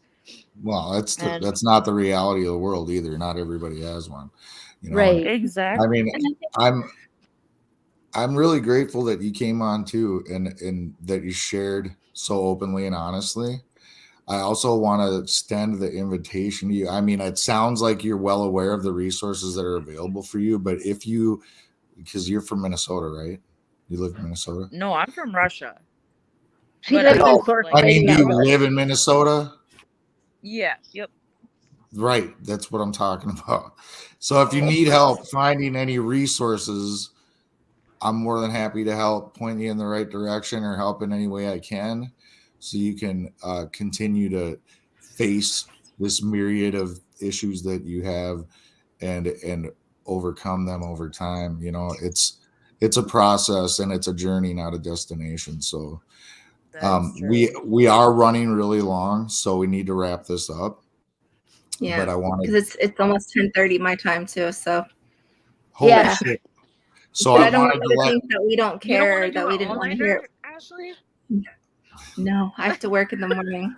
well, you guys can do that on your And I own haven't time. eaten yet. Yeah.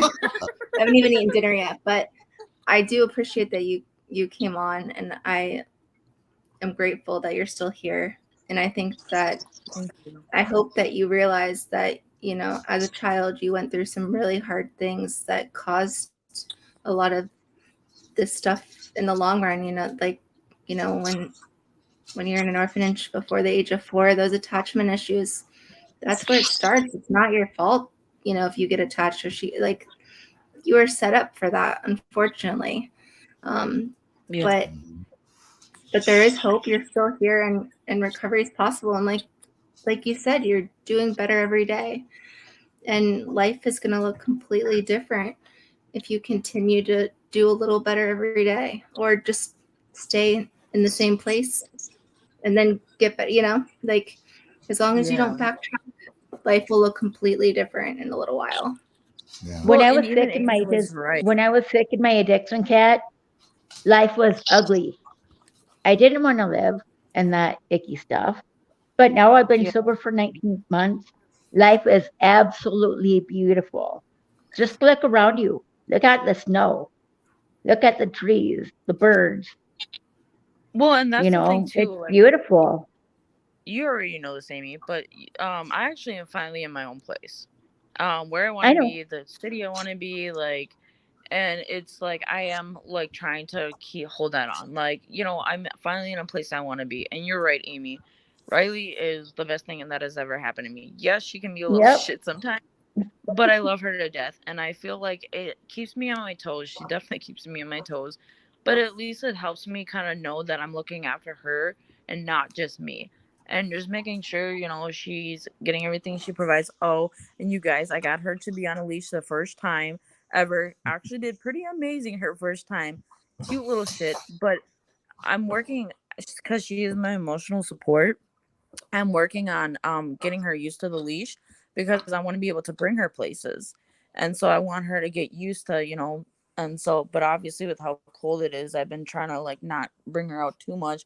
But right now she's laying right on my pillow just sleeping. So Yeah. it actually felt very comforting that when I started talking to you guys, she just came and lay down and it just she's such a little love bug. And so yeah, you are right, Amy. Like she is the world to me, and it's I think that's also that helps me keep on my toes, and it's just exciting. Like when I do get home and like she's very vocal. She's like, rah, rah, rah, and I'm like, hi, it's just nice to know that's like she's excited to see mom, and like she's eager to be with me, like, and it's just I think that you know I still have a long road to go, but I think that as long as I keep trying to push myself to look at the positives, because I'm a very negative person, just looking at the positives and really looking at what I have, how things are going. And I'm going to tell you guys right now, with how well I've been even doing, my family has started to open up to me more. Like they're starting to accept me, and I can feel it. And that's just, it makes me feel more, knowing that I feel good about it. And it's just sad because like I did spend a lot of years away from them, and now I'm just showing them like I want to make up those years. And I think they're starting to see that, like my progress, like just even the fact that I told my dad today, I'm like, yesterday I had a mental health day, one of my first times, just completely had my phone off, and he's like, yeah, we all need that sometimes. And the fact that he validated me about that felt fucking amazing, because they don't do that a lot. And so even the smallest things they do makes me happy. And so I just think that as long as I keep pushing forward and keep trying to stay positive and motivated, I think things are going to get better. And I think the more that I find other things rather than just going straight to my fix, like I think that I'm gonna heal faster, and I'm gonna become even more of a stronger person than I already am today. Yes, you I think will. that's the perfect way to end it. I couldn't think of Yeah. a more perfect way. Yep. So I want to say thank you both for coming, and I You're welcome. loved meeting you Thank both. Amy. And I She's the just one who wanted to take invited his me. job. Well, Well, thank you, Amy. Thank you, Amy, Pat. for inviting Kat. You're welcome. You're And welcome. and thanks to both of you for being brave and sharing with us. I'm gonna drop you guys off so I can do this closing segment, but we appreciate you guys, and glad to know you now. So Yep. you got a Nice to friend. meet you Yeah. both. Yep. See. Hey Jason, do you mind if I add you on Facebook? Yeah, no, go ahead. Okay. All right. Cool. All Yeah. right, you Bye. guys have a good night. Get some sleep. Yep. Good night. Ashley, make sure you eat. All right. So yeah, that was an amazing show. Surprise guest, 2 stories in one night. That's a twofer for you guys. And it was a longer one. Obviously, because I think we have one viewer. But anybody that's listening or listened to all of this, I hope that you got something out of it. And I just want to make it known that the suicide prevention hotline changed to 988. So anywhere you live in the United States, you can easily access 24/7 emotional support. Call or text 988 or visit 988lifeline.org. Chat with a caring counselor. They are here for you. You do not have to go through these things alone. I hope that you will turn to that resource before you take that bottle of pills, or before you put that gun in your mouth or cut yourself. I appreciate the vulnerability that Kat had to share all of that stuff. I know it's not easy. And I just would ask that everybody if you can take a moment to just lift Kat in your prayers, that she would continue on this journey of wellness and find solutions that help her overcome these things. And then congrats again to Brett and Chrissy on baby Jules. Look at that sweet little thing. She's a sweet baby. Yeah. Jules Magnolia Morris. She's a sweetie pie. If you like what you heard tonight, we are on YouTube, or you can look right here on this page, Recovery Revolution Live, or on any of your podcast platforms. It's also released as an audio podcast. Just look for Recovery Revolution Live. I have a podcast, the Way Out Podcast. Me and my buddy Charles have been doing it for a while. 329 episodes currently of recovery stories and recovery power topics to help you find or strengthen your recovery. We also have a playlist. It's exclusively on Spotify. It's called the Way Out Playlist. It's a curated list of all of our great guests and their picks for what song reminds them or symbolizes recovery to them. Actually, I looked the other day when I was adding my most recent guest's song on there, and it's now over 8 hours of music. Wow. Brett has his own podcast, Recovery Survey. It's little bite-sized morsels, chunks of recovery for you, for your listening pleasure, people sharing their stories. JR, who is with us most of this show, he is the author of the Addiction Manifesto. Check out that book. It's available at Barnes & Noble or on Amazon. And we just really appreciate you guys coming on with us tonight and every week when you do. And I hope you got something out of tonight. I really do. Thanks for being here, everybody. And with that, I'm going to say goodbye. Let's see, where's the outro music?